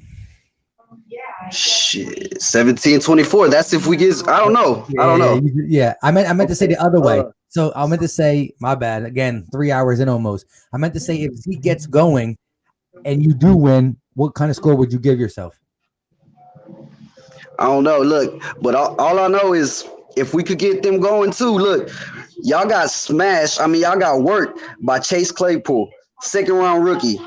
If we can get Coop, we know they're gonna get open. It's all about Ben DiNucci. If he could get it, shit, we got it. You know what I'm saying? We can score a touchdown. We can score. That offense can score. It's just that old line, But Zach Martin and a Fletcher Cox, that's gonna be a good matchup. And Looney, I think we get him back too. So shoot, we could double team him, and I would say put Schultz to chip, whoever's coming off the end for y'all. Hey, you're gonna have hopefully that's on. But I mean, look, y'all ain't gonna smash us though. You know what I'm saying? Like, Y'all, yeah, I see all these Eagle fans talking about y'all gonna smash us. Man, where do y'all get that from, bro? Hold on, Like, hold on, what? hold on, hold on. Who have y'all be? Come We on, gotta look, get y'all, that from y'all. your Let me track ask you. record of Go ahead. 34 points a game. That's kind of where we get it from. Okay, okay, okay. But look, check it out. Y'all only beat the Giants by 1 point. Come on. Right. And then who else did y'all beat? Y'all beat a third string QB by 5 points. All What right, is that? Y'all let me impressed by that, bro? let me ask Like you y'all this got so question much though. confidence in Wentz? Let me ask you this question. So look, Dallas is finally playing with a hurt all offensive line. I'll give you quarterback is an important position. I'll give that to you. But you're kind of feeling what the Eagles have been feeling. Now remember, Dak's shoulder was banged up. Yes, it was. But the week after that, he threw for 350, 5 touchdowns against the Washington Redskins at the time. So 1 week before, his shoulder was turned so bad, Carson Wentz with 1 practice squad on the left, 1 practice squad on the right, 1 practice squad behind them, and 2 missing offensive linemen beat you guys 17-9. So I'm going to start there, and then let's flip it over to this. You guys went to FedEx Field and put up 3. So, I mean, you can't be feeling confident dropping 3 on the Washington footballers. Look, if Zeke Hey, gets Washington has a better D line than y'all, bro. we have more sacks than them though this year. Yeah, but y'all are okay, but y'all allow the most sacks in the NFL. Like Let's as of not, now. That has nothing to do with our D line. What I'm let's saying not is, forget you also pretty much put up 3 against the Arizona Cardinals too. Prime Yeah, time but y'all football. can't be. It's a team. You know what I'm saying? It's a team. So I'm not confident in Wentz. Shoot, I don't. Well, I'm more Shoot. confident in him than Ben DiNucci, but that's just me. Okay. Yeah, I give you that, and that's why I got y'all winning the game. Hey, You know, respect, so respect. yeah. I respect you. Listen. Shout out to you for coming on. So if you guys do win, what is your score prediction if you do win? That's what I wanted trying to get to. Close game that you guys win by like a field goal or something like that. Close game because we could make it a close game. You know, it's probably going to be a close game, but the only thing that's is Ben DiNucci. He's not going to be able to make the big time throws. You know, unless you fling one to Gallup, because Gallup's that playmaker. He makes them. You know them. He's your deep ball. Yeah, he's your deep threat. Yeah, he's a deep threat. But you know, like I said, Claypool worked y'all. Slay got some. All of y'all, you know, all your DBs got work. So I know. Who's worked the Cowboys? All wide receiver trio, man, they about to work y'all, bro. You know what I'm saying? So Oh, look, I got y'all winning the game, but at the same time, you know, like, hey, we got a shot. Y'all over here confident, like y'all just gonna smash us. I hit you talking about 40 and shit. Like, nah, come on, bro. That's goofy. But look, shout out to Nate Gary though. You know what I'm saying? Nate Gary. It's cool. Hey, Nate Gary's actually probably playing linebacker a little bit better than Jalen Smith. Nah. Hey, the check best the top. defender on Hey, down. that might be true because you know why? Because he's always giving up that big play, but he'll be right there to tackle him, but he'll give up that big play. Hey, shout out to you for coming through, though. I appreciate you. Do me a favor. Look, if you guys beat us, I would change my YouTube default picture to a cowboy thing for one whole day. That's all I can do. But you got to change your picture if we win. Deal? All right, I got you. But hey, look, at the end, you know, y'all probably gonna make the playoffs. Y'all probably gonna win the division, you know, by default. But at the end of the you know, it's gonna be y'all just gonna have a later pick, bro. You know, we gonna be up there in the top 10 probably. Y'all probably gonna be somewhere low 17. So you think you're gonna pick And a then quarterback? on top of that, y'all gonna be 60 mil over the cap. So I mean, y'all crazy, bro. Y'all out of there. Wait, I just have one question for you. Is it still Jason Garrett's fault?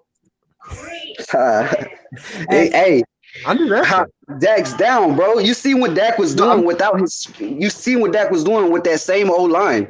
His tackles were out, bro. He was shining out there. Matter of fact, I think he still has more passing yards than Carson Wentz right now. I'm more so alluding to the fact, like, do you believe Mike McCarthy is like still the future of the Cowboys? Hell nah. All right, we're gonna end it with that. Appreciate you for coming through, my guy. All right. Peace. All right, that was fun. That was the first, argumentative Cowboy. But hey, he didn't get crazy. He was just trying to defend his team. I understand. What's going on, Rob? All right. Hey, how's it going? What's up, man? How you doing, fam? Good to see you, man. It was good. First off, I want to start off with this. Look, listen. I grew up in Southern New Jersey, and big time Eagles sports fan. Been a fan since the days of Andre Waters, Reggie White. So I'm telling my age a little bit. But let me get back to the dude who just got off the phone. Yeah, And I was just gonna say, sorry you had to listen to that. yeah, no, because I live in Texas. So let me tell you, there's a whole lot of us out here, a whole lot of us, a whole lot of green out here. And that Love is it. blasphemous where he's speaking. And what can go wrong will go wrong for the Dallas I Cowboys. love that saying. Listen, Zeke, he isn't confident right now. All right. It's proof that Dak needs to get paid right now. And I'm an Eagles fan. That's true. He's proven his worth. And even though their line is hurt, he's proven that he made Zeke look better because he's a running threat and a passing threat, although not that accurate. And I'll tell you something else. Carson Wentz has been playing confident these last few weeks and has been playing a lot better. So that tells me maybe he had an injury. I don't know. But I will say this much. It'll be 31-10. It'll be cold. And Dallas, do not go into North Philly because you might get robbed. Simple, sweet, and easy, and I love it. And I love how you in enemy's territory, just holding it down, getting to see how they talk.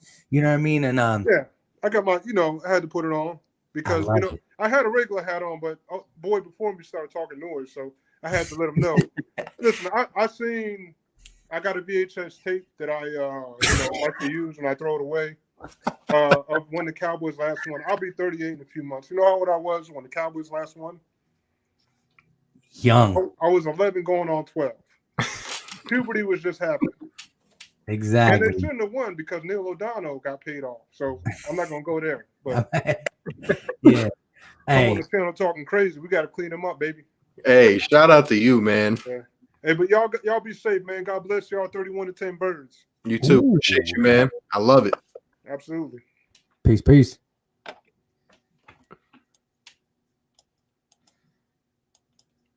Yo, you're on the mic. Reno Baez. I'm horrible. Yeah, what's up? What's up? So who you rocking with? Eagles, Cowboys? Eagles for life. Love it. So quickly, give us your offensive player, defensive breakout player for this game. Defensive player, I honestly feel like BG is gonna show up. He's gonna go for probably 3 sacks. I just have a gut feeling. And for offense, I feel like I have a deep feeling inside me that John Hightower is gonna get a touchdown, but like a deep throw. And I feel like Travis Scott's gonna show up a lot. I like it. Yeah. And I also wanted to say real quick, I'm a big fan of both of you, and I just wanted to tell I wanted to ask RB what he thinks about my starting 5 for the 76ers. Yeah, let's hear it. All right.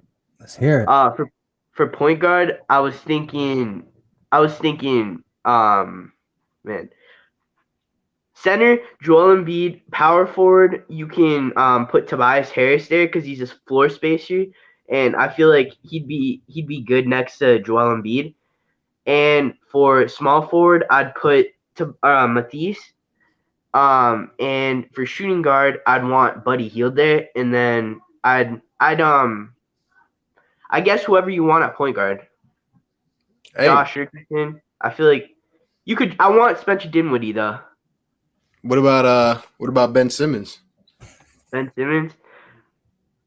Oh, my bad. I forgot about Simmons. No, I mean, put Simmons at either power forward or point guard. But if you want to put him at power forward, or then trade Harris for Spencer Dinwiddie.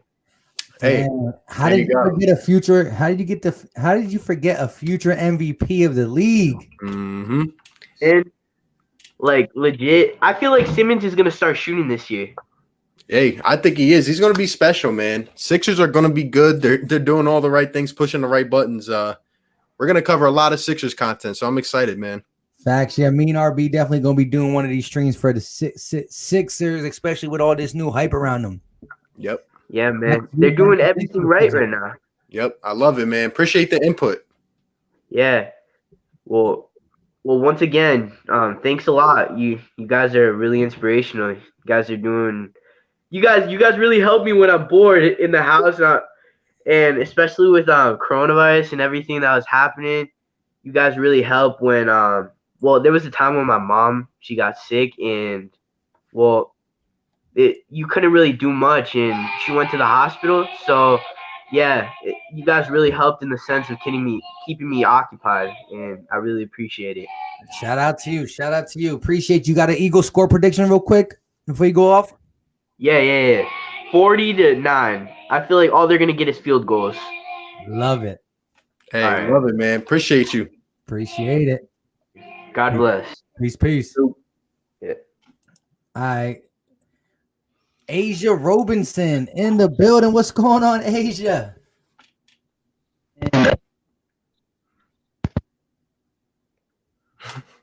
Hello? I think a little technical difficulty. Yo. I think you're gonna have to come back out and come back in, Asia. You can see you just can't hear you. If you want to come back out and come back in, I'm gonna.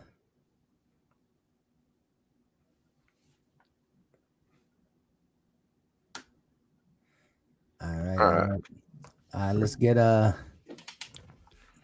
back once again. RW in the building. What's going on? What's going on, man? Hey, so I have a question for both of you. Is it okay if I ask you? Sure. Yeah. Okay, so first, for Philly Take with RB, what do you think our record will be this year? For football? Mm-hmm. Well, my original prediction of 10-6, 11-5 was way off. So yeah, I'm gonna say that we finish. I'm gonna say we finish 7-8-1. Stole mine. Yeah, that's a good prediction. Hey, I'm trying to be optimistic. I could go 5 wins, but I'm gonna go 7. I'm gonna go 7. And for you, Philly Mike, so what do you think the Eagles' game plan coming into this game should be? Running the ball, passing the ball, aggressive, or should we be a little conservative and be kind of like in the middle? Right now our strength is the pass game. Carson Wentz and these guys are balling out, but you really got to run the ball against Dallas. They're bad against both, but they're extremely bad against the run. They're letting people run up the middle untouched. So even though Boston Scott, Corey Clement, Jason Huntley ain't the most trusted guys, hey, we gonna need Boston to pretend that they're the Giants and ball out for us. But I like him going up the middle, so we're gonna have to go with the run game. Yeah, I agree. I think the run game could really help us. I think the pass might too, but I think we should really go with the run game. Yep. So yeah, that's it. So let me ask you a question before you go. Okay. Yeah. What did you have the Eagles record prior to this season going a little? I had them going 11-5 or 12-4. And now what do you think the record could be? I think they're gonna go 7-9-1. So the same thing as Philly Take with RB, but you're adding an extra game. We get an extra game. We get a preseason game on top of it.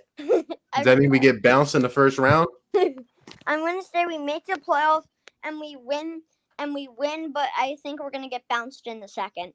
So wait, so in the first round, you think we're gonna play Nick Foles and the Bears? Yes, and I think we're gonna win 27-13. There we go. I love it. I love it. Carson Wentz all day, right? Yeah. So yeah, I have also a bold prediction. So my bold prediction is that Darius Slay gets 3 picks, a forced fumble, and 2 TDs. There we go. I love it. Yeah, so that's it. Bye. Hey, shout out to you. Appreciate the call again. I'll be back next time. There you go.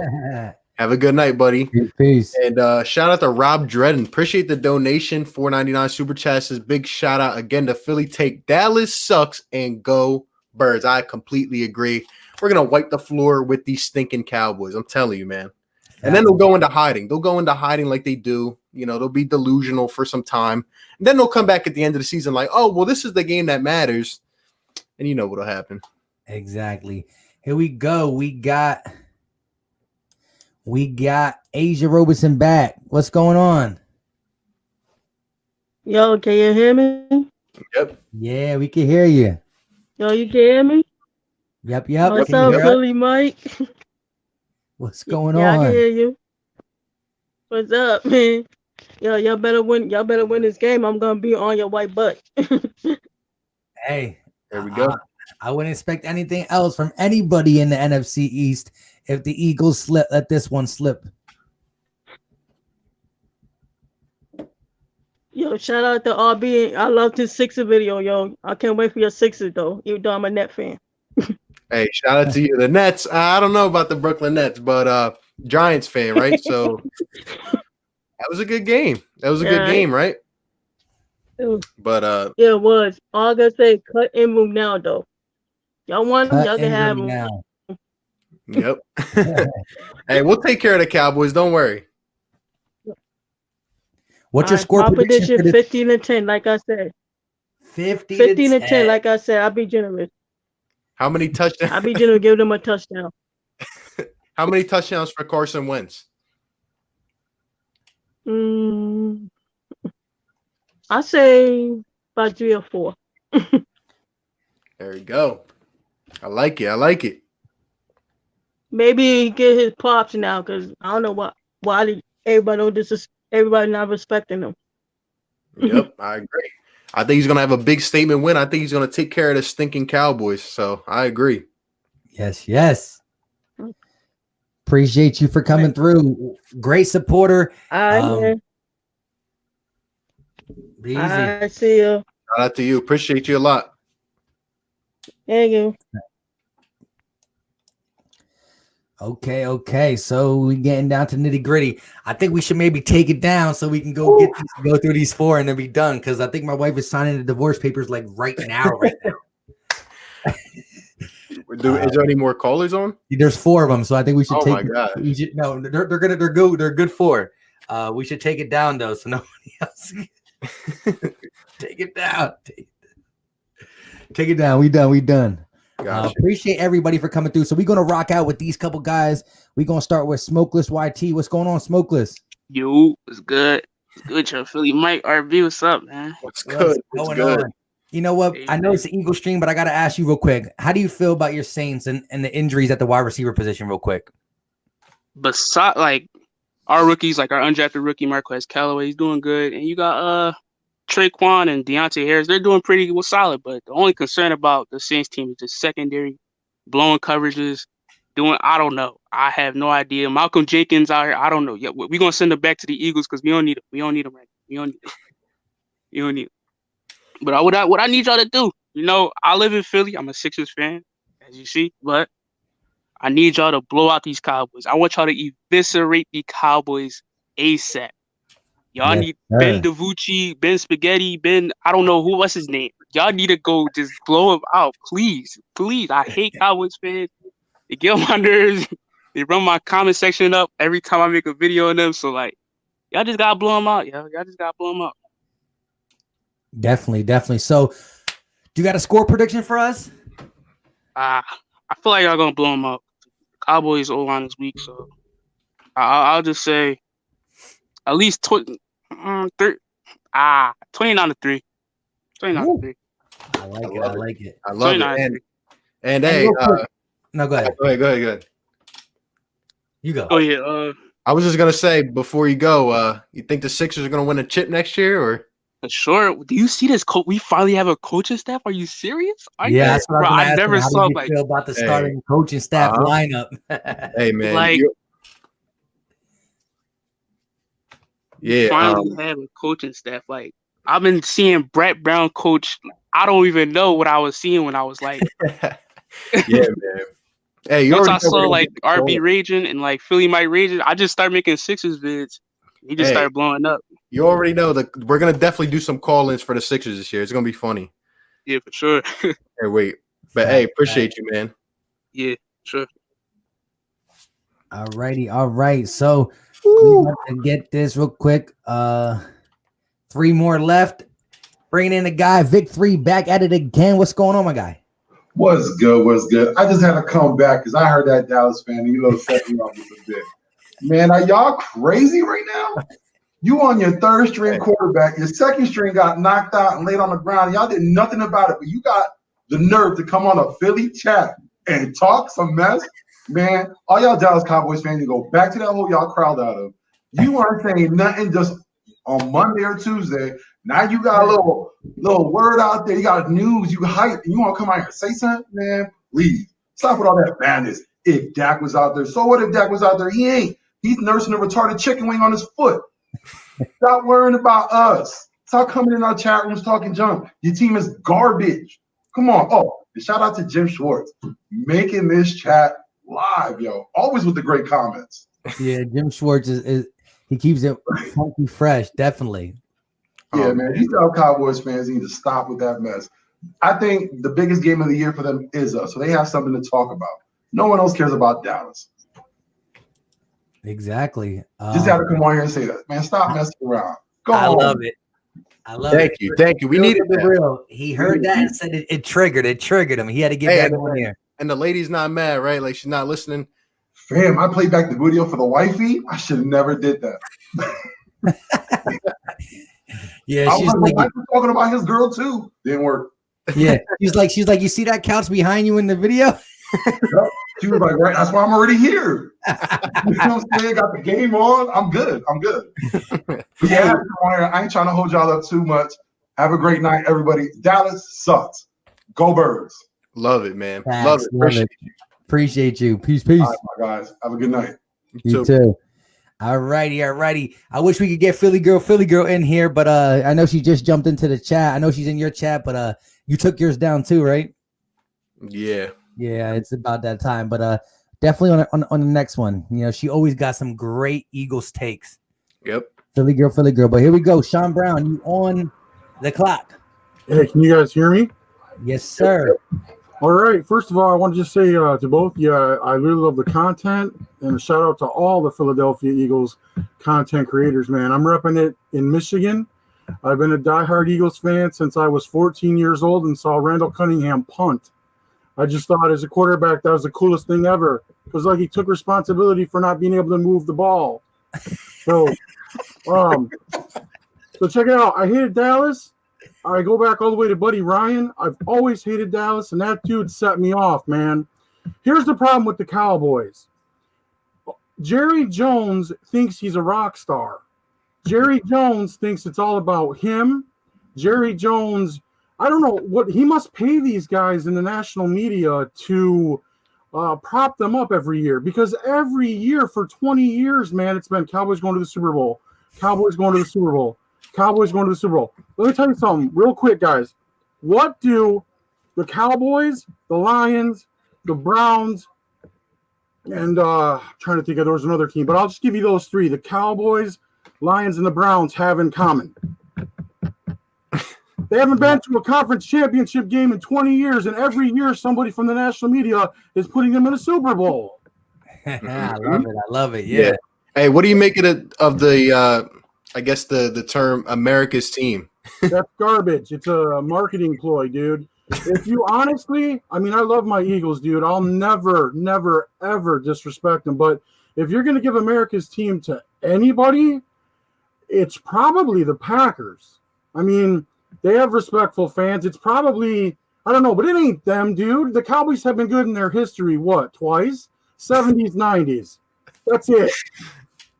In the Danny White era, where they couldn't do anything. No one ever talks about the Niners like the Cowboys, and the Niners are just as successful. Yep. Come on, man. Yep. I agree. Exactly. So Jerry, that's one of the many things that Jerry Jones bought, the name America's team. Exactly. So it's disappointing, depressing, and disgusting all at the same time. But you know what? I hope he lives to be 200 years old, man. Because that dude, I love it. And that fan that was on earlier, I don't mean disrespect other fans, but it's like, this is the reason why they don't even see it. This is the reason why they're not going to be any good under his ownership. Hey, as I was just gonna say, as they say, next year. Yeah, always next year, right? Yep. And they always say what can go wrong will go wrong for the Dallas Cowboys. But give us your score prediction in this Sunday night primetime game. I'm gonna say 35-10 Eagles. Love it. Love it. Hey, appreciate the call, man. Shout out to you for the energy too. We needed that. I've been waiting, man. That guy, I wasn't gonna call in. I was gonna let everybody else have, but man, that dude was just like, if we had Dak, if we had this, if we had that, he's putting up 700. He ain't playing anymore. Yep, he'll be nowhere to be found in a week. Yeah. So, all right, guys, you guys have a good night. Love the energy, love the content. Awesome, guys. Appreciate you, man. Have a good night. All right, you too. Peace. Peace. All right, and so now we're down to the last one. And it's a banger. It's a banger. It's a Cowboys fan, but it's one of the most trusted. It's one of the most trusted Cowboy fans in the building. You know who it is. All right. We're cool. We're good. We're good. Real quick though, I want to say shout out to Asia. She did a great job on here. She's not a Cowboy fan. She's not an Eagle fan. She's a Giants fan, but she supports a lot of content creators. She keeps it popping. In the comment section, she came on and gave her take. She gave the Eagles a 50-10 score. I'll definitely take that. Shout out to Philly girl. Been checking out your videos, doing great stuff over there. And here we go. And shout out to Philly girl. Hope you feel better too. I see she says she's down with the virus, so shout out to you. Hope you feel better. Yeah, definitely get better soon. And if you're not better by Sunday night, the score will definitely cheer you up. So shout out to you. Here we go though. Like, I've been listening to all this bashing, so he's gonna keep it real. This is what I've been waiting for all night. This is what I've been waiting for, and that's why I figured he'd be the last one. So we're gonna end it here, and here he is on the clock, Derek Reed in the building. We're gonna let him have the floor. We're good. My guys, what's up, fellas? What's good? All right, tell us how this one's gonna go. I can't say too much right now, man. I can't say too much. Oh man, appreciate y'all for having me on, man. Like, I don't know, it's been a crazy year for us. Like, I knew from the start that Mike McCarthy thing was not gonna work. I knew it wasn't gonna work.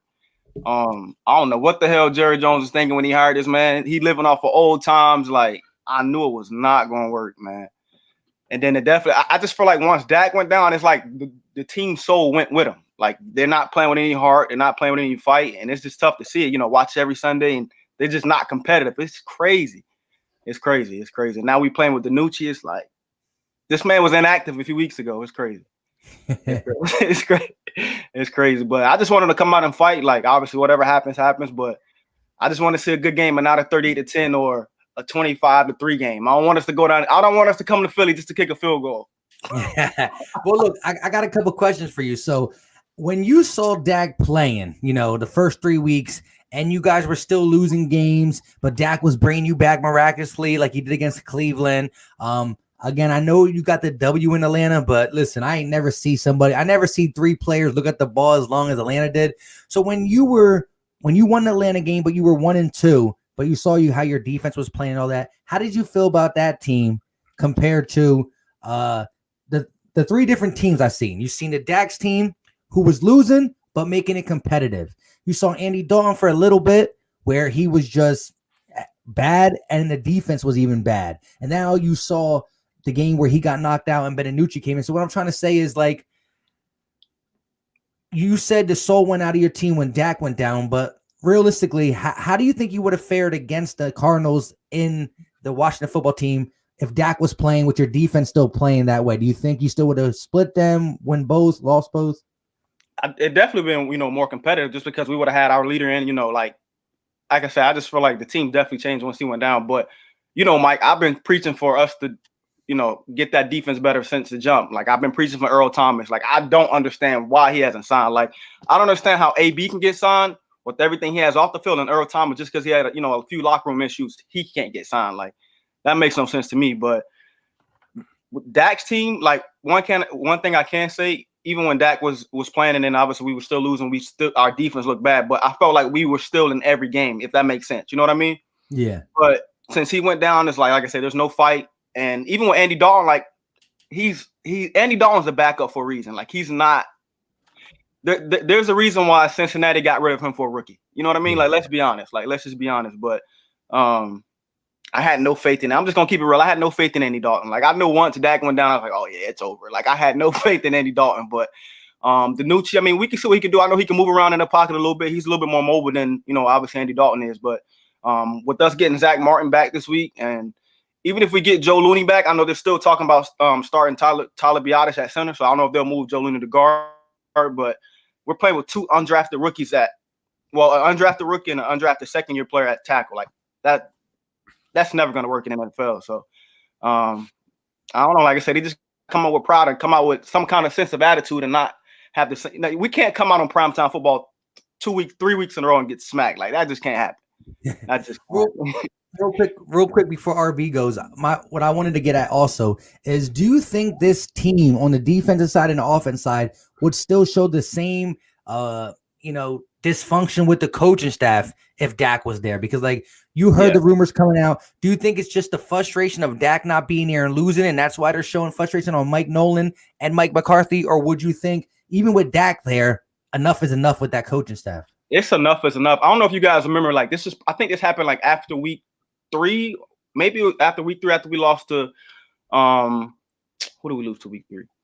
After I think it was right before the Cleveland game, when Evanston Griffin came out and said he's not a 2-point stand guy, he's a 3-point stand guy. Like, at that moment early in the year, you knew there was some turmoil going on, because there's, you just got this guy in the offseason like this. You knew something was fishy going on when he came out and said what he said. But I think Dak there or not, like, that defense was just bad off rip. Like, our first drive of the season, the Rams went down to 7 plays, 75 yards for a touchdown. That's unacceptable. You know what I mean? Like, even though that game was close, that game should have been close. Like, Dallas caught a couple breaks in that game, but that defense, you could just tell, like, we haven't been getting no pressure up front with our front four. Jalen Smith looks like he's playing on one leg again. Like, he just looks bad. He's not making any open field tackles. Like, he's horrible in coverage. And I just don't understand, like, why we paid him instead of paying Byron Jones. Even though Byron Jones wasn't getting interceptions, like, he was not giving up big plays like that. You know what I mean? Like, that made no sense to me. That made no sense to me, but hey, who am I? Hey, go ahead, Philly. Take what RB. Let him know what's going on. Mir Slat, you just missed a long one. Hey, this is my guy and everything. He knows how I feel about them stinking Cowboys. Look, man, my first question for you, number one, are the Cowboys ever gonna go anywhere until Jerry sells the team? I won't say until he sells the team, but until, like, Jerry and Steven aren't football guys. Like, let's just be honest. They're great businessmen, they're great marketers, but until they get somebody, until Jerry can take a step back and let somebody, like, Jerry doesn't want somebody else getting the credit. That's the reason he got rid of Jimmy Johnson. That's the reason he got rid of Tom Landry. So until he can go get a formidable coach that he just can't run over, like, he can run over Jason Garrett, he can run over Mike McCarthy. Until he go get somebody that, can hold his own ground, it's going to be tough, because Jerry wants to be part of every move. He wants to be part of. Jerry's 70 years old. He's not watching tape. No matter how much he says Dontari Poe wasn't formidable, Jerry, you're not at home watching tape at night. So if either they're going to put Will McClay at general manager, who's really the player personnel guy, and give him the title, but it's not going to be right until Jerry gives up some power. Like, that's the only thing is, like, he wants his hands in everything. Like, and now I think what this in is, like, Dak meant more to that team. Not only did he mean a lot on the field, but he meant a lot off the field. You know what I mean? Like, there's no true leader in that locker room right now. That's what's killing them. There's no true leader in the locker room. Yep. And let me ask you, based on that, are you nervous at all about you think Dak has a future in Dallas? Because I don't know. I think if we of course I want Dak in Dallas, but I think if we get a top 5 pick, which I would hate to see, who knows what Jerry Jones would do? We didn't think he was going to pick CeeDee Lamb. You know what I mean? Like, yeah. Who knows? He may pick a Justin Fields or Taylor Lance, or if they get top 2 and then Trevor Lawrence doesn't go number 1 and then he picked Trevor Lawrence. Like, nothing would shock me with Jerry Jones. Especially if he's out on the yacht by himself. You never know. Hey, I hear you. I'm enjoying it from over here. But my last question: look, do the Cowboys have any chance to win this game? Be real here. I hope so. I hope so. That defense just got to play better. Like, I'm eager to see who they start at D tackle with Poe being gone and Tristan Hill being out with the torn ACL. Like, I'm hearing that Neville Gallimore and I think Justin Hamilton's supposed to play D tackle, but D-Law got to get pressure. I'm guessing with Randy Gregory back now with them trading Everson Griffin, maybe he's going to start on the edge. I've been hearing some Bradley and I, but our safeties are going to kill us, man. That's why it's bombs over Baghdad of our defenses. We have horrible safeties. Like, it's crazy how bad the safeties are. Like, I think Trevon Diggs is actually having a pretty solid rookie season, but there's just so much miscommunication because of the horrible play at safety. Like, that's why there's so many big plays over the top. Like, we made Kyle Allen look like Patrick Mahomes last week. I don't understand. I don't understand, man. But I'm a diehard Cowboy fan, so obviously I'm gonna be rooting for him. But I'm realistic as well. So respect as well. Hey, much respect. Like I said, really, I won't really respect another team fan in the NFC East if they're just not going to come out and say, I hope the team don't win. You know what I mean? Right. There's times where you're like, look, there's seasons that the Eagles didn't have it. That one of the other teams were better. You're like, look, they're probably going to beat us, but do I want it? No, never that. And look, this still is the NFC East, and this still is Dallas versus Eagles. Man, things could go wrong. I just think that for us trying to, get healthy and point the arrow up, if we would lose this game, even though context is like, well, we're still down, because listen, we're not down our quarterback, and that's what really hurt you guys. But if you just go offensive line, receivers versus receivers, running backs versus running backs, even in the defense, we have more injuries than you do. Right. You just got the big quarterback thing. Right. Because look, we got 2 or 3 receivers down. You got 0. We got all our offensive linemen down except for 1. You guys got 1. Right. We got our running back out. We got both our tight ends out. Right. So injury for injury, we're there with you. You just got the one that puts Ben DiNucci in the game. I'm asking all the question though. Like, if Dak didn't get hurt, what you guys think his stats like as far as like yards, touchdowns? Like, how crazy you think his stats would have been against us? I don't know. Well, I mean, like just for the whole season. Like, I think he was going off.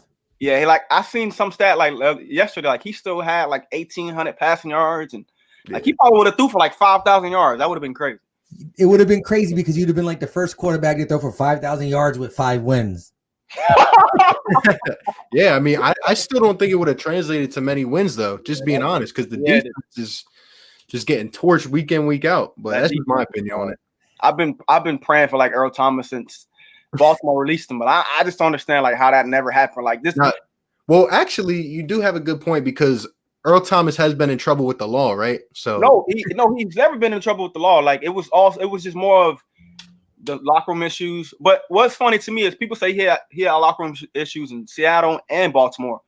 His only problems in Seattle was the whole contract thing, and then obviously he flipped Pete Carroll off coming off the field. But there was no legal problems. He only had he punched Chuck Clark in the face in Baltimore. But I don't understand how Antonio Brown can have all these things going on and still has a case pending and get signed. Like, but Earl Thomas can't get signed because he had a fight in the locker room. Like that makes no sense to me.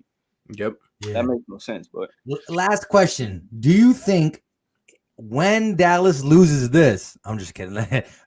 But you already got rid of Everson Griffin via trade. You got rid of Poe. You got rid of Worthy.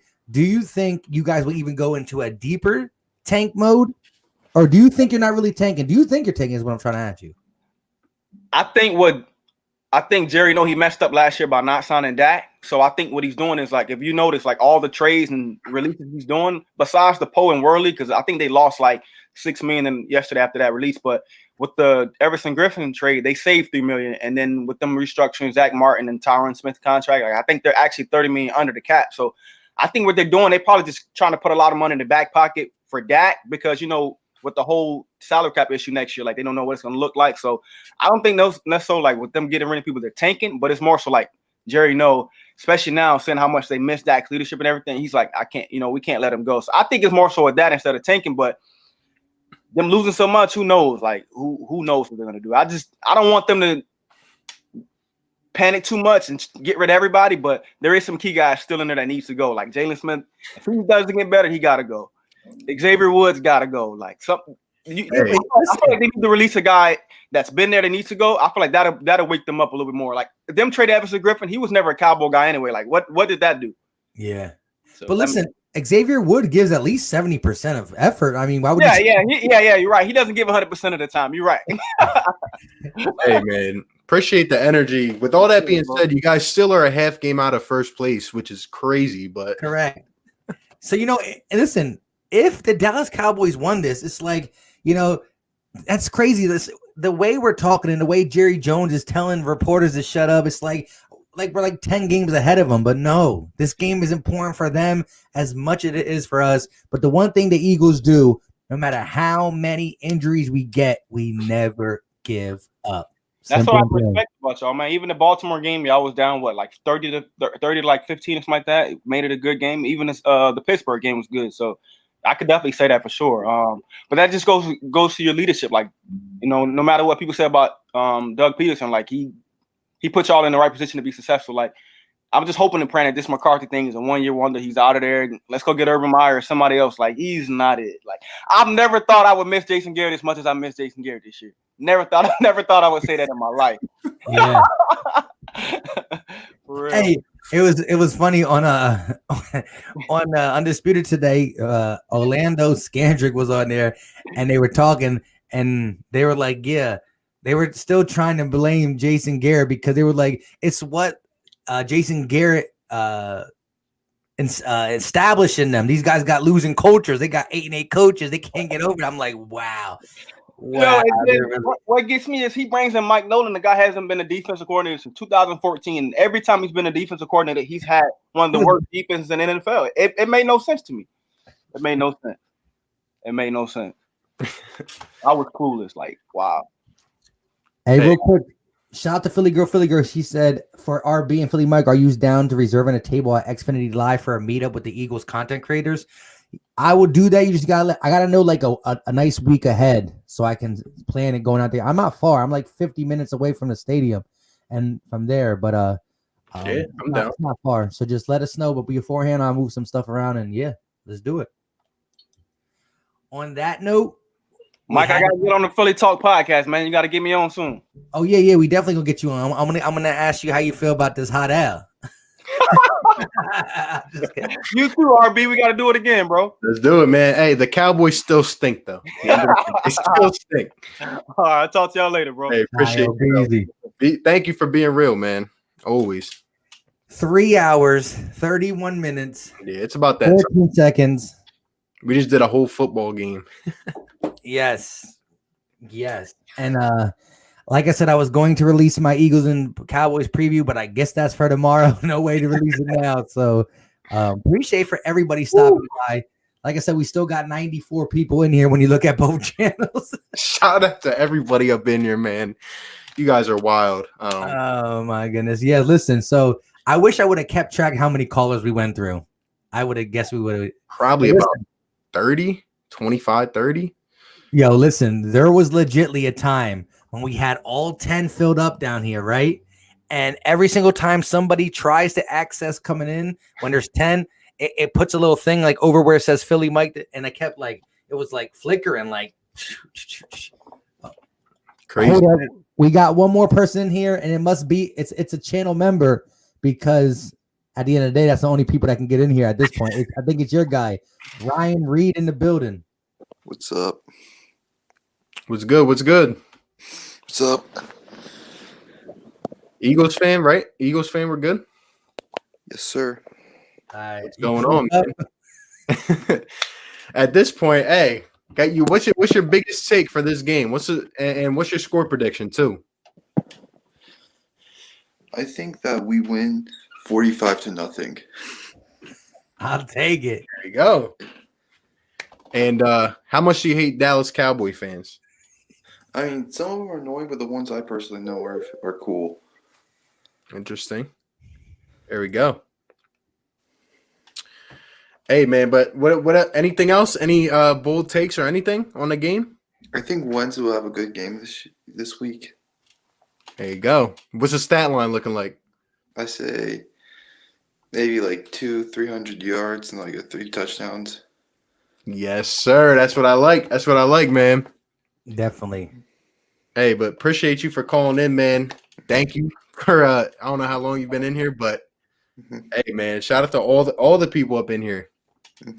Facts. Yeah, thank you for coming in to be the last man standing. Appreciate you. Appreciate you, man. Peace. Mhm. Yeah, we in the building. But all right, look, I'm kind of upset my guy Show Enough 215 didn't come through because he be talking that talk. All facts, though, all heat. I love it. It was pretty sad he ain't come through. I don't know if you saw it when it was time, but look, we definitely gonna do this again. Now, look, this is pretty overwhelming, but this is Dallas week. We had to do something special, and we never seen any Philly content creators do the calling like this. The closest I got to was I do a Philly Talk Nation stream where I bring 7, 6, 5 people on there who are channel members, but we ain't never do something like this. This was good. We had 200 people in here at one time. We still got 81 people in here. Shout out to you guys. We're going to give our last words of confidence on the game. So, hey, my last words of confidence is literally exactly what Asia put up here. Appreciate the donation. Thank you so much. Dallas still stinks. Dallas is terrible. They are pitiful, and I can't wait to put the body bags on them this week. It's over for the Cowboys, and I can't wait. I'm going to be laughing and enjoying it up in there. That's all I got. my guy said, shout out. He said, my bad, bro. Got a lot of background noise going on. Bunch of kids. Hey, it's all good, my guy. We definitely going to do this again. I'm definitely going to want to hear from you. You know, he always be putting in them facts. But like I said, I haven't drank water in going on 4 hours now. I'm dying of thirst. What's the final words? What's the final words on it? Final words on it is that, look, this is a must-win game for the simple fact, the context. Keeps us in first place, takes pure control of the division. The Washington football team has a bye week, I believe. So, you know, they're not getting a hard game, and they got the Giants after that. So they probably will be on our heels. But look, you take control of the division. You really just put the exclamation point on Dallas after the back-to-back losses, giving away players.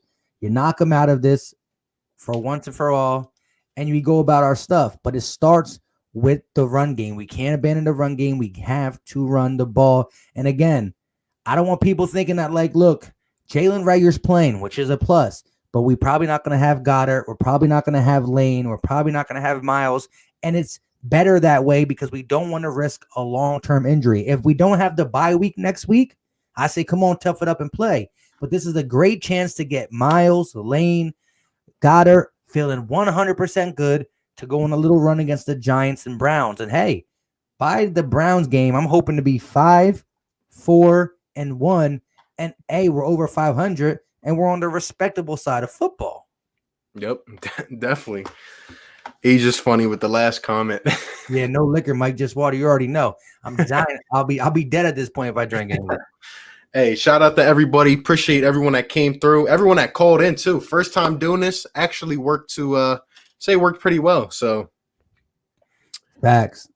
Like I said, all the call-in people gave their great takes, gave a lot of energy. Y'all kept me going. I'm about to die. Like I said, I got to wake up at 5 a.m. So I've been up since 5 a.m. today. So appreciate you guys for coming through.